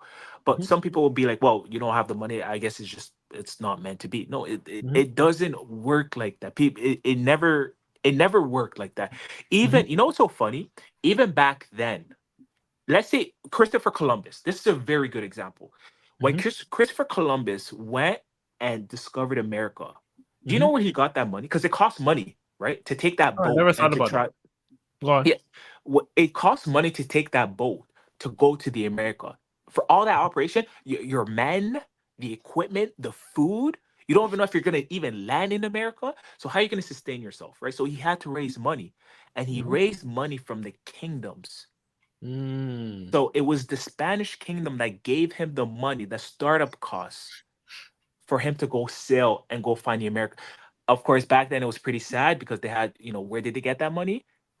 Jewish merchants. That was really Mm. sad. It's a very sad story. But the fact of the matter is that people, especially when it came to big project or anything revolutionary, Mhm. the Google, the Microsoft, the Apple, they all received help. But people s- don't seem to really understand that concept, and they think that you have to bootstrap everything. I Well, think that you because have to bootstrap everything when it comes to trying to have a prototype, sure, mhm. To start, to start, to sure, start, yes, but to really scale things and sustain and for sustainability and purposes. sustain it, Mhm. because of course the goal is to become profitable, right? Mhm. Is that you need to get other people's money to do it. And that's a Mhm. form of help right there. And we don't Mhm. even have to talk about business. It could Mhm. just be um, your everyday life. Mhm. Let's say you have a mental problem. Mhm. There are people who went through your situation that can help you, not directly help you, but that can advise you Yep. Bingo. and give you new insight. Mhm. Bingo. Because I think it's what, remember, you told me this. You told me that with more experience lies more opportunities. It was a You remember that? opposite. It was more so. What was it? The infinite number of possibilities are Experience. limited by the infinite number of experiences. But yeah, go on. The more experience you come along, the more Mhm. opportunities you'll have.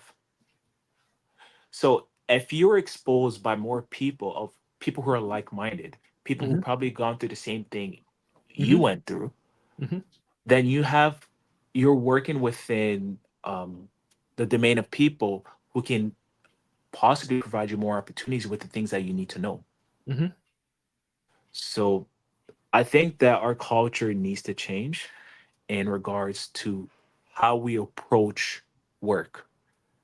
Instead of thinking that work is just is just a solitude effort, it's Mhm. just something that only you should do. Mhm. I think that if work is a team effort, that it's easier to just scale that way. No, you're absolutely right. It's just that here we have a very individualistic society where we think it's all about one person being a special snowflake. Like I said, very much like Len at the beginning of 86, and not realizing like it just kind of goes back to that quote of it takes a village to raise a child, right? Yeah. The way Ernst is, yes, Ernst was a big catalyst for the change of the Giad Empire to the Giad Confederacy or Federacy, but he had his sympathizers and allies who work with him to change the country. It wasn't just him doing it all by himself. He had to have the right people in the right corners to support him in doing that thing. It wasn't just this, I guess you could say, John Henryism. It's from a story, and I don't want to go into right now, where you're supposed to just muscle and work your way through whatever the problem is.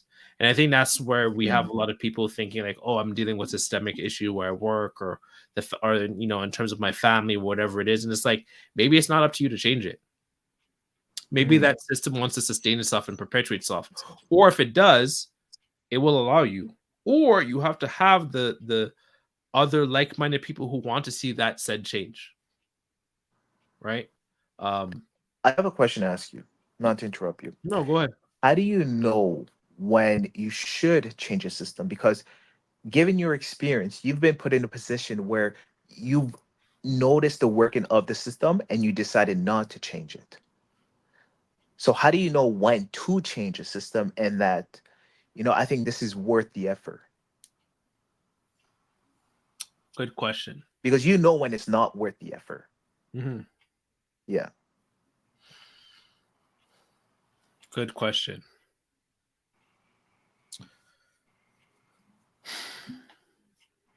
Because if you I would have decide to want to work and change a system, part of the con is that you're going to lose your job. in theory. Um, I would have to say, how would I find the words for this? I would have to say, okay, I would say at the top of my head, I would say there's two factors. Okay. I would say they tie into each other. Um, when there is a collective desire for the change, yeah, when there's a collective desire for that change, and if that system wants to be changed, if that makes sense. What do you mean by if the system wants to be changed? What are some of the characteristics? How would I word this? That'd be the best way of wording it, and I'm seeing it more and more, and as I live my life, as I'm in my 30s now, when the problems are too great to be ignored, when the system is even just like this, when systems and people in charge of the system are realizing there's too many issues to be ignored, that something it needs to be addressed at this point. Like in terms of like, for great example is some of the work I'm trying to get into is with schools to Mhm. address the issues, the gap with boys in school, and they're them struggling. It can't be ignored, right? Like before, like, oh, boys are fine, patriarchy, da da da da da da. Now we can't really ignore the suffering and struggle that boys are going through, because it's too great of an issue now to ignore. As an easy example, I don't know if you want to say something, Jordan. Mm, Thinking. no, no, I think I could agree with you, but I would Hmm. just have to add, but if okay, given your experience, once they realize that the boys are suffering, right? Hmm. Would you think that they're gonna question the approach, or just because of maybe they're seeing something on maybe they probably no, let me rephrase this. Maybe in their household they don't have two parents, they don't have a nuclear family. Right. So why would the organization change if that's very hard to address because they don't have a nuclear family? Well, in this example, boys are dropping out. So that means you're having less enrollment. Less enrollment means less money. Less money means less money coming in. Less money coming in means your system is now in jeopardy. So how do you address an issue like that? Because remember, the system it was the same 20, 30 years ago, Well, in the right? case of schools, much longer. But go on. Yeah. I'm with you. Okay. In the case of school, for example, even my school, I'm not going to name it, but my school, it, not very much change.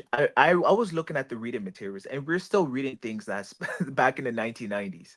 Hmm. So it kind of reinforced the idea that they're just recycling their materials. Hmm. So if it's always been the same, Hmm. and they had steady growth, and now out of a sudden they're dropping, it's very hard to blame the school, because remember, in universities, so it's every 3 4 years. They're not Hmm. really there for a long time to really see that the system is useless. What I'm trying to get to is, do you think that there's an awakening consciousness where people are now seeing online that school is a scam, therefore they're saying I'm not going to go to school? So it's not really the system itself, if that makes sense. It's all of those. Also, It's a variety of factors, just like how we're talking about Side Magnolia and like um um how it dealt with the first great offensive and the Legion. It was a variety of factors, right? Like it was sending the 86 into the 86 districts. It was not putting money into R&D for equipment. It was creating the idea of processors and handlers. Like it was a variety of things. So it's the same idea.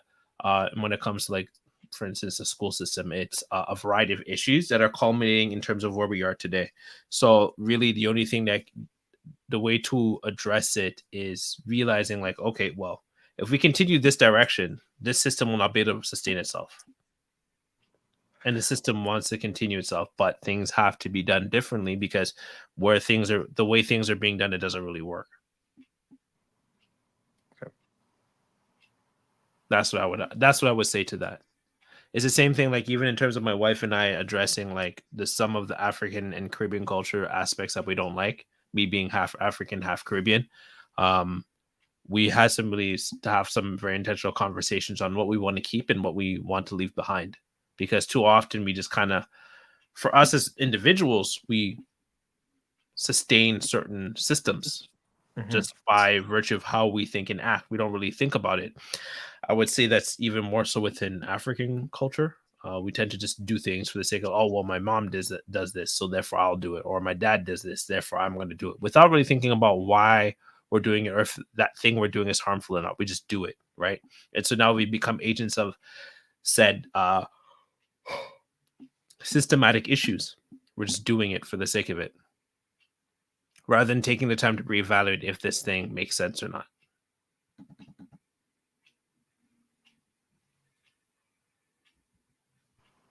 Okay. And then, even as, and this goes into other places I've worked, even when systems are going to change themselves, doesn't mean it's perfect. I actually wanted to talk about that when it came to the Giad Confederacy. So typically, when it comes to these shows, one country is racist and discriminatory, therefore it's bad. And this country doesn't have discrimination, therefore it's not bad. I really loved 86 for showing the Giad Confederacy as forward thinking as they are. They had issues. And the most prominent example of that issue was Eugene Rance, the Albanian guy with the glasses with a little sister Mhm. that died very violently. I was like, damn, this man got Yeah. blown in half. He is an example of those issues. So when Giad was an empire, right? When it was the Giadian Empire, they had a ruling class of monarchies, aristocrats. And so when the country was reformed, they discriminated against those who were in the monarchy. Some of them were able to, especially those with much more resources and finance, were able to integrate themselves in the new regime and a new federacy. But those that didn't were ostracized. And so Eugene's family, as an example of, so Eugene wasn't able to go to school because the schools weren't willing to accept him. He wasn't able to find a normal job because they didn't want to hire aristocrats or former aristocrats. But he wasn't rich, or his family was able to integrate in terms of the new regime, and so he had to go into the military, which is where he died. Right, he's a perfect example of the system. The country of Gad Confederacy is still reforming itself. There's still issues there of discrimination, as much as they don't discriminate the Colorado. We're seeing Alba and red haired people get together in terms of marriage. They still had issues, but they're just more willing to address those issues and look at it, as opposed to, for lack of a better word, ignoring it or sweeping it under the rug. That's typically what older systems tend to do. They sweep it under the rug because it's a problem. It's a problem that the system wasn't built to deal with or manage. And sometimes you have to get out of that. until something new happens that requires it to change. So even for me, when it comes to those older systems that I've left, one of my things I want to do is create something new to encourage that change, so people have a better understanding of Question, how it is. question. Can your new system incorporate elements of the old system? Based off my marriage, yes. Okay. I think you can take the good and the bad. You just have to really be intentional and really look at it. Even in terms of where I work too. Okay. The reason why I asked you that question is because when I look at how Eugene was treated, for me, it was everything that was rejected of the old. So like So, a like a yeah. complete swing of the pendulum to the opposite end. Yeah. So, however, it was still bad. This is why I, of course, I would agree with you. It was still bad in the sense that it goes against earnest values, Yes. right? That fairness for all. Yes. So it doesn't matter, even if you're part of the old regime, you're still equal under the Jihad Yeah. Republic's Yep. constitution. Mm-hmm. But the system itself is supposed to reject everything that was old, Mm-hmm. because that's what the new system was built on, right? Mm-hmm. It's true. Because if they accepted elements of the old, then can you call it modification? I don't know. Mm. So it's really unfortunate what happened to Eugene. Mm-hmm. Agreed. However, I can understand why it happened. Yep. No, So same here. that's I get it. Is just that it just shows how the country still needs to evolve, right? yeah. So that's why I loved a realistic depiction of that. There's no country that's perfect that has all its issues resolved. We live in Canada. It's a great country here. We still have discrimination in various forms, a little bit more implicit. We have a really bad housing market issue. I Mhm. think it might be even worse in the States. We have a ridiculous wait time for free healthcare. So there are issues that are there. It all depends on, I think the best way of wording is you got to take the good with the bad. You mentioned the waiting time for our healthcare system. Funny I enough, did. no, I'll be honest. Funny enough, our waiting time is a privilege compared to other country. Mm-hmm. I'll That's tell you fair. what. Okay. Yeah, That's it, with it. it, it is such a privilege, and I didn't know it was a privilege until I had to go travel down south, Mm-hmm. and I'm not talking about America. I'm talking about land country. Right. Latin America. Mm-hmm. Yeah, when I was there, and I told them, I'm like, oh, can you imagine? I have to wait about 6, 7 hours just to go see a doctor. But I told them, while I do see a doctor, I get to perform, a heart check, I urine, blood, and all blood check and all of that. And then they're Mm-hmm. like, wait, what? You get to do all of that in one visit? And I'm like, yeah, but can you imagine I have to wait 7 hours? He's like, wait, what? And I'm like, yeah, can you imagine? He's like, well, can you imagine having to do only one of those check every 3 weeks, 2 weeks? And I'm like, oh, okay. So I think that many Yep. Canadians don't understand the difference between privilege and a necessity. Mm-hmm. And I think that I fell victim to this. Another really Mm-hmm. good example, I remember I remember this. I remember when I went to the bank and for some reason my e-transfer wasn't working. Mm-hmm. And I'm thinking, because I'm signed up with the bank, that e-transfer comes with it, right? It Mm-hmm. this is close to a necessity, Mm-hmm. right? I went there and they said, "Well, I don't know why it doesn't work." And I'm like, "Okay." I'm like, "Well, aren't you supposed to fix it?" He's like, "Well, not necessarily because it's a privilege." And I'm like, "Wait, oh my God, I've never seen it like that." When they explained to me that it was a privilege, I said, "If it's a privilege, then it's not obligated. They're not obligated to give it to you." Mm-hmm. And I was just like, "Whoa, okay." And I think that's part of the reason why I also travel a lot, because I want to Mm-hmm. understand how other people in other countries are living Mm-hmm. to widen my scope. You make a good Be- point. I want to touch on that, but go on. Mm-hmm. Yeah, because it's very important that many people. It's very hard to see It's very hard to see how privileged you are when you live in a privileged society, Mm. and it's very hard. to even try to empathize with other people when you have those things and they don't, because Mm-hmm. that's what you're used to. That's all you know, Mm-hmm. right? And another good example would be, I remember when a friend of mine from Colombia, they said, okay, if it was late at night and I'm with my friend and I have to go to their house, no, and I have to go to their house because Mm-hmm. it's late at night. And I remember I was like, what? Why don't you just call an Uber? Oh yeah, you were telling me about the Remember I story. told you about that. Yeah. And then they were just like, they took a it was a long pause. Mm. It was sort of strategic pause, and they said, "Oh, not everyone can afford an Uber." So even at the expense of their safety, Mm-hmm. it's not something that they can consider, and that's Mm-hmm. very telling. Mm-hmm. That just shows how privileged certain societies are compared to others. Mm-hmm. And Uber itself, of course, your personal security is supposed to be a right to a certain degree, right? Mm-hmm. But Uber itself, in of itself, is a privilege. Mm-hmm.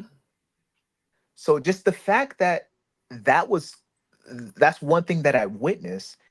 Mm-hmm. Again, it just kept open up my mind. It just I just kept seeing things that I was exposed in Canada that I was not really aware of. But when I Mm-hmm. travel and I keep traveling, Mm-hmm. I'm like, okay, these things needs to be checked. Of course, I'm grateful for them.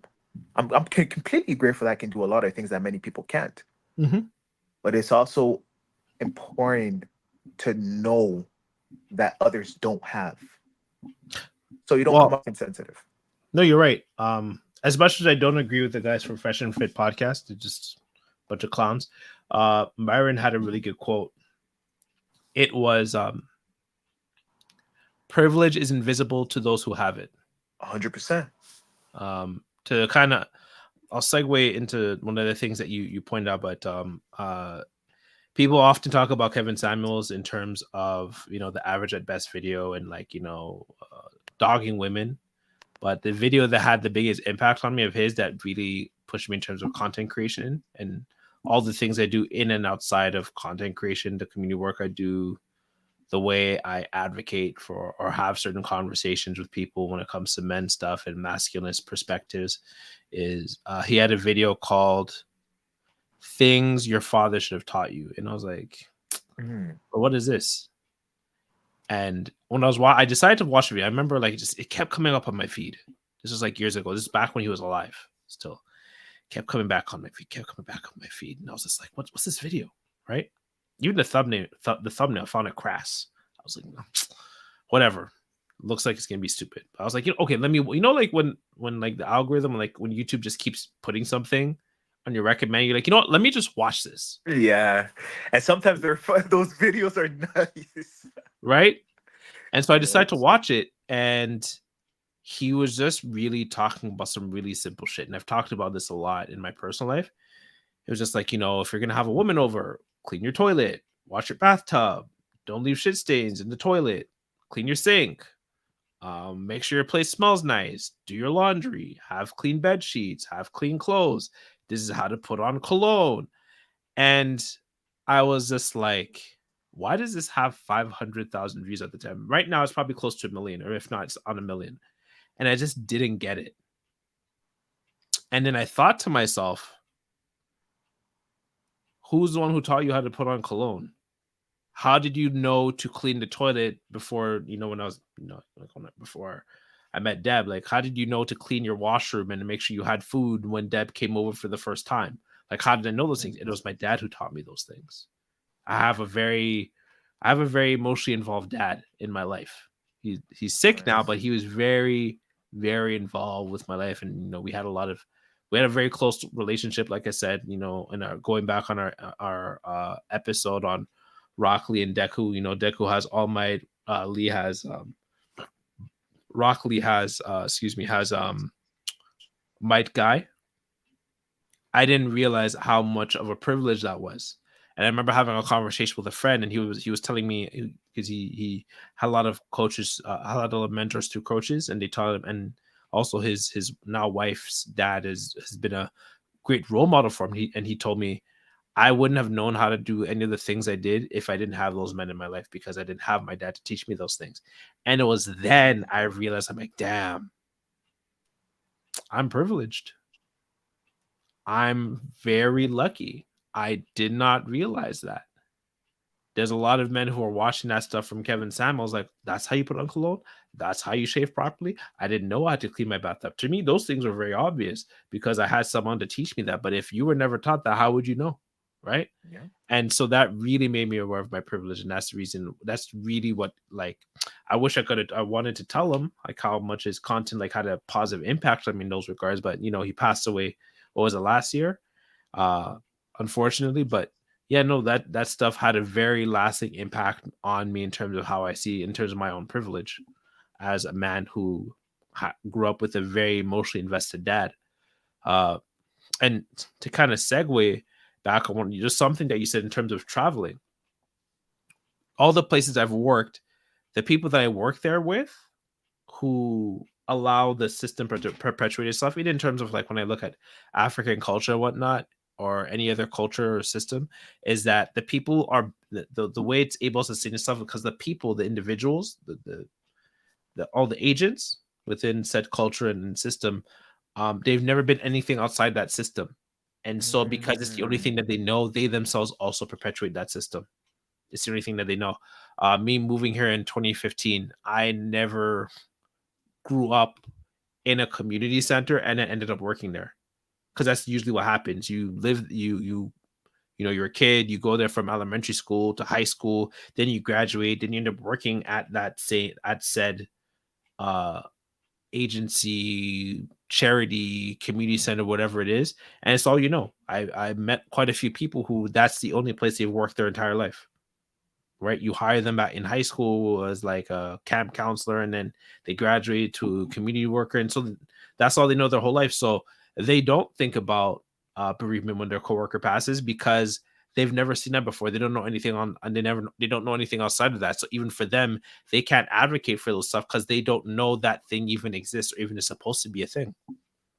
It's only when you've been on the outside are you aware of the quote unquote injustices or the issues that are going on in the system. If you've never been outside, you'll never know. For me, I've been on the outside, so I'm coming from the outside rather. So I do know. I don't have a place that I grew up and stayed in Toronto, right? You were on the balcony. A great example. Yes, I'm on the balcony. So I'm seeing how I'm like, this doesn't make sense. This is not okay. That's not right, because I don't have that sort of attachment Mhm. to a community, because I didn't grow up in any of the communities here. I grew up in Montreal. So as long as that's the case, and yeah, they'll be able to perpetuate themselves. And I think that I'm gonna say this. I'm gonna say it like this. It's very important to recognize your privilege, not to try to appear fake humble, right? Because Right. there's some people will try to do that to feel less guilty, You mean like right? virtual signaling and whatnot? Exactly. And fake allies? I hate that. It, I I really can't hate that. stand that. It's one of my peeves. Mm-hmm. Yeah, because you know exactly how they're going to behave, right? Mm-hmm. And it is Very not much coming like from a Len at the genuine beginning of place. '86. Actually, yeah, I agree. She was. Yeah, it was only until Thello chewed her out. That's what I'm like, okay, that's what it really means to be an ally to somebody or a disenfranchised group.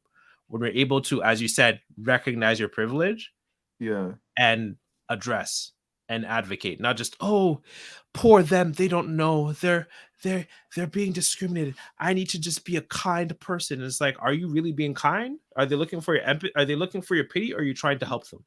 Hmm. But yeah, sorry, go on. I think that the goal, but and this is my belief. This is my belief. I think once you realize your privilege, it'll be very hard. It's very hard to live a spoiled lifestyle because when you're extremely privileged, it's very easy to fall into that lifestyle Mm-hmm. where you just think that everything you should be entitled to everything. And Yep. and I think that's a poor way to live. I think that fundamentally speaking, that Ignorance is bliss. once you are privileged and you recognize that you're privileged and you have the opportunity to do something, you should always do noblesse oblige. I I was truly actually believe about to. that. I was going to say the same thing. I was going to say the Yeah, same. really. Yeah, it was. I was like, no business I life. Yeah. truly, I'll kid you not. I truly, truly, truly believe that. Whether that's going overseas, educating people on what you know, Mm-hmm. or even if they ask for something, you try to help because you want to, not because you think that you are forced to. Mm-hmm. I think that it's always trying. I think the goal is always to try to raise awareness Mm-hmm. and try to spread that awareness to people that, Mm-hmm. hey, look, I come from this place, we do it like this, we do it like that. Oh, have you thought of probably, you know, I have opening a story up? for you. Go on. Would you say? I have a story for you. Go on. Yeah, have you ever thought of probably trying to do it this way, because in our country we do it that way and it's way more efficient, Mm-hmm. right? And this is how trade started. This is Mm-hmm. how the world has become industrialized and connected, because of Mm-hmm. stuff like this. It's because of trade of information.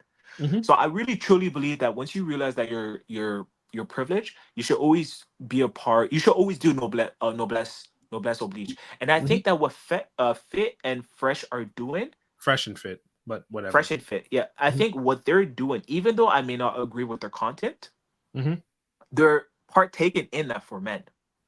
They're doing noblesse oblige in a sense They that also not got like a all. racist on their podcast. I don't know if you're aware of some of the really heinous stuff that they've done, but I understand your perspective.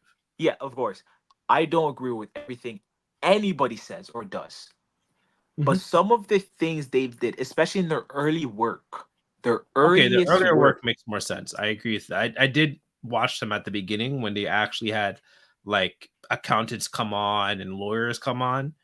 yeah. I I did actually watch those things, but it's only when they really just went And into then of course, Jerry yeah, Springer Myron mode. got just he just easily screams Jerry now and just Springer. says things, Jerry and Springer. Have you seen Jerry? I know you're younger than me, but do you remember Jerry Springer? yeah, I remember that. Yeah, it's literally that. Like, you're not the father, the It's screaming and it's like freak a you. guy And before Maury. It's like the person before yeah, Maury. same guys. Literally Jerry Springer and Maury is this like manosphere black version. Yeah. Yeah. No, but the point is I was trying to make is that trade of information, because Mm-hmm. what we speak about here, Mm-hmm. because it's now global, it can be reached to anywhere in the world. Mm-hmm. And that spread of information is exactly what ignites new Change. ventures, exactly new changes. And this is exactly how revolution started, right? Mm-hmm. It wasn't until the Communist Manifesto was written, which is just a Mm-hmm. bunch of words, Mm-hmm. information that was read by other people, and they overthrew every single monarchy in the world, and then they established democracy. Yep. So, and that's a form of noblesse oblige in my books. In my books, I think that once you realize you do privilege, just to close one more time, I think that you should always take part in doing something honorable and noble for those who are less fortunate or Yeah, well, there you go, right? privileged. Like ignorance is bliss. And yeah, you're making me think of a story, and I'm gonna tie it into one of my last points on 86. So I was talking with a friend.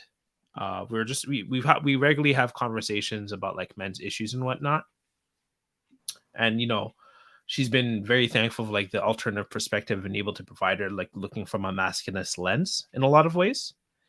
And I remember she was telling me her and her friends are watching a reality show, right? She's a heteronormative black woman with other heteronormative black, female friends. And they're watching something on one of these reality shows, I think like The Ultimatum or something like that. Mhm. And she was saying like she was just seeing how like the men did something, one of the men did something, and she was just like, yo, like I saw how my friends are just dogging this guy, like, just ripping it apart. And she's like, don't we want to be with men? Like, don't we want to get married and be wives to Ooh, men? Like, ooh, isn't he a person? Like, ooh. whatever you're thinking of men not being able to, I think the guy was crying or something like that. And they were just like, oh, it's so emasculate and feminine for him to cry and so on and so forth. And she's like, isn't he a human? Mm. Isn't he allowed to feel things just as a human?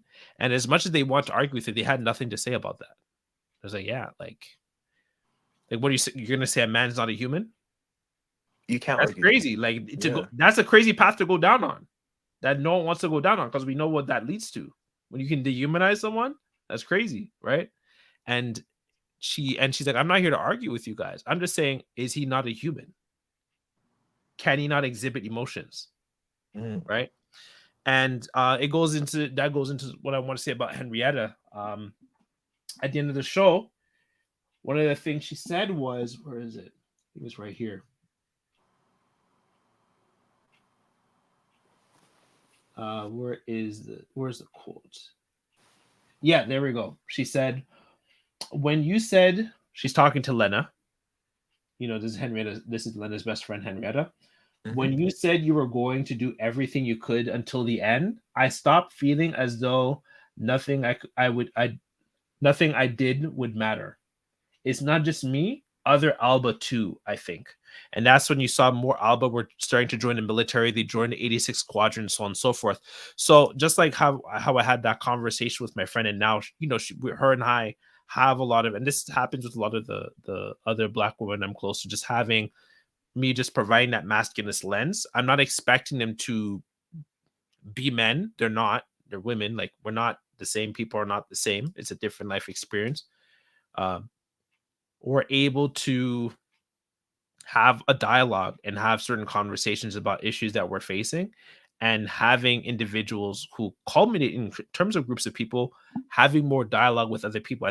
Just as you said, noblesse oblige, is to have those dialogue with people and to challenge their ignorance and make them reflect on their privileges, so that they can in turn start having conversations with other people that look like them, because sometimes you need someone to look like you to help you reflect on how you see things. So I could I like have all that. these conversations, but it's a lot more effective when another heteronormative Black woman is having those conversations with other heteronormative Black women and be like, is he not a human? I'm not here to argue with you guys, but I'm like, is he not a human? He's not allowed to cry. He's not allowed to exhibit emotions now. Don't you want? I thought you want to be a wife to a husband, and here you are ripping a man to shreds for not being quote unquote mask enough. What are Oh, we you know doing, what they're right? gonna call them, right? Sorry. You know what they're gonna call her, right? Of course, like a pick me, but like Yeah. that's why she really just went from the aspect of, is he not a human? Hmm. What are you supposed to say? He's not? That's crazy. Once You again, can't like argue going down that. that. Yeah. Yeah, if you say he's not, that's a crazy route to go down on, because now we're going into othering, verminizing, and it turns into the, unfortunately, like this is going to be uploaded on YouTube, so we have to be mindful of our words. So the G Hmm. word, GENOCIDE,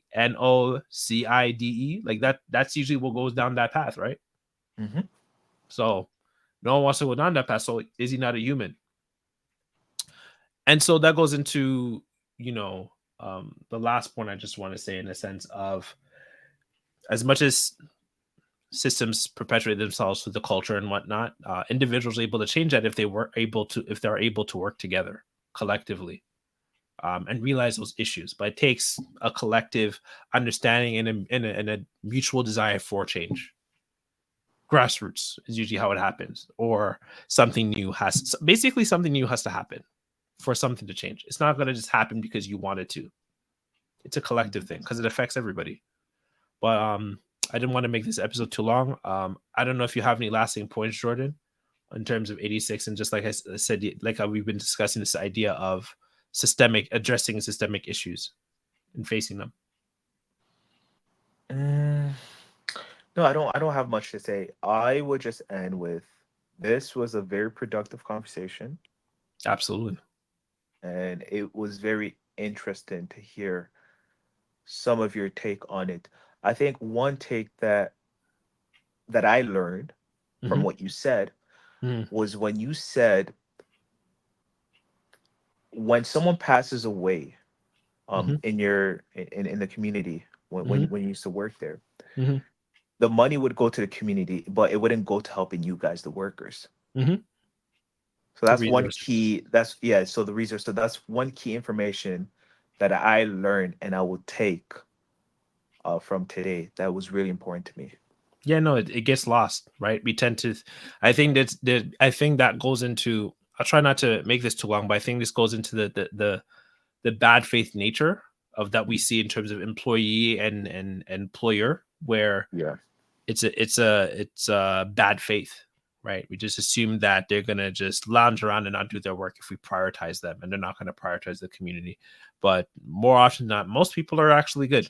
I think as long as you treat people well, for the most part, they will do their best. for the most part. Most people on average, not everybody, but if you're going to assume everybody in bad faith, then you are not going to get sustainability, unfortunately. I agree. And one thing that people often miss is that I think community workers are frontline workers to a certain degree I mean, when they you are. think Yeah, about it. Yeah. they are.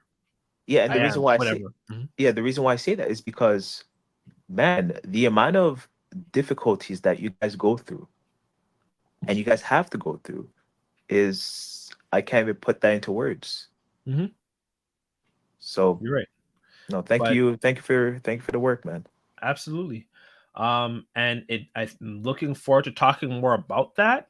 We have some really cool upcoming episodes. We're gonna, like I said, we're hitting a strive right now. You and I have some Jujutsu upcoming. Kaisen. There we go. There we go. So we're gonna be talking about people's nature.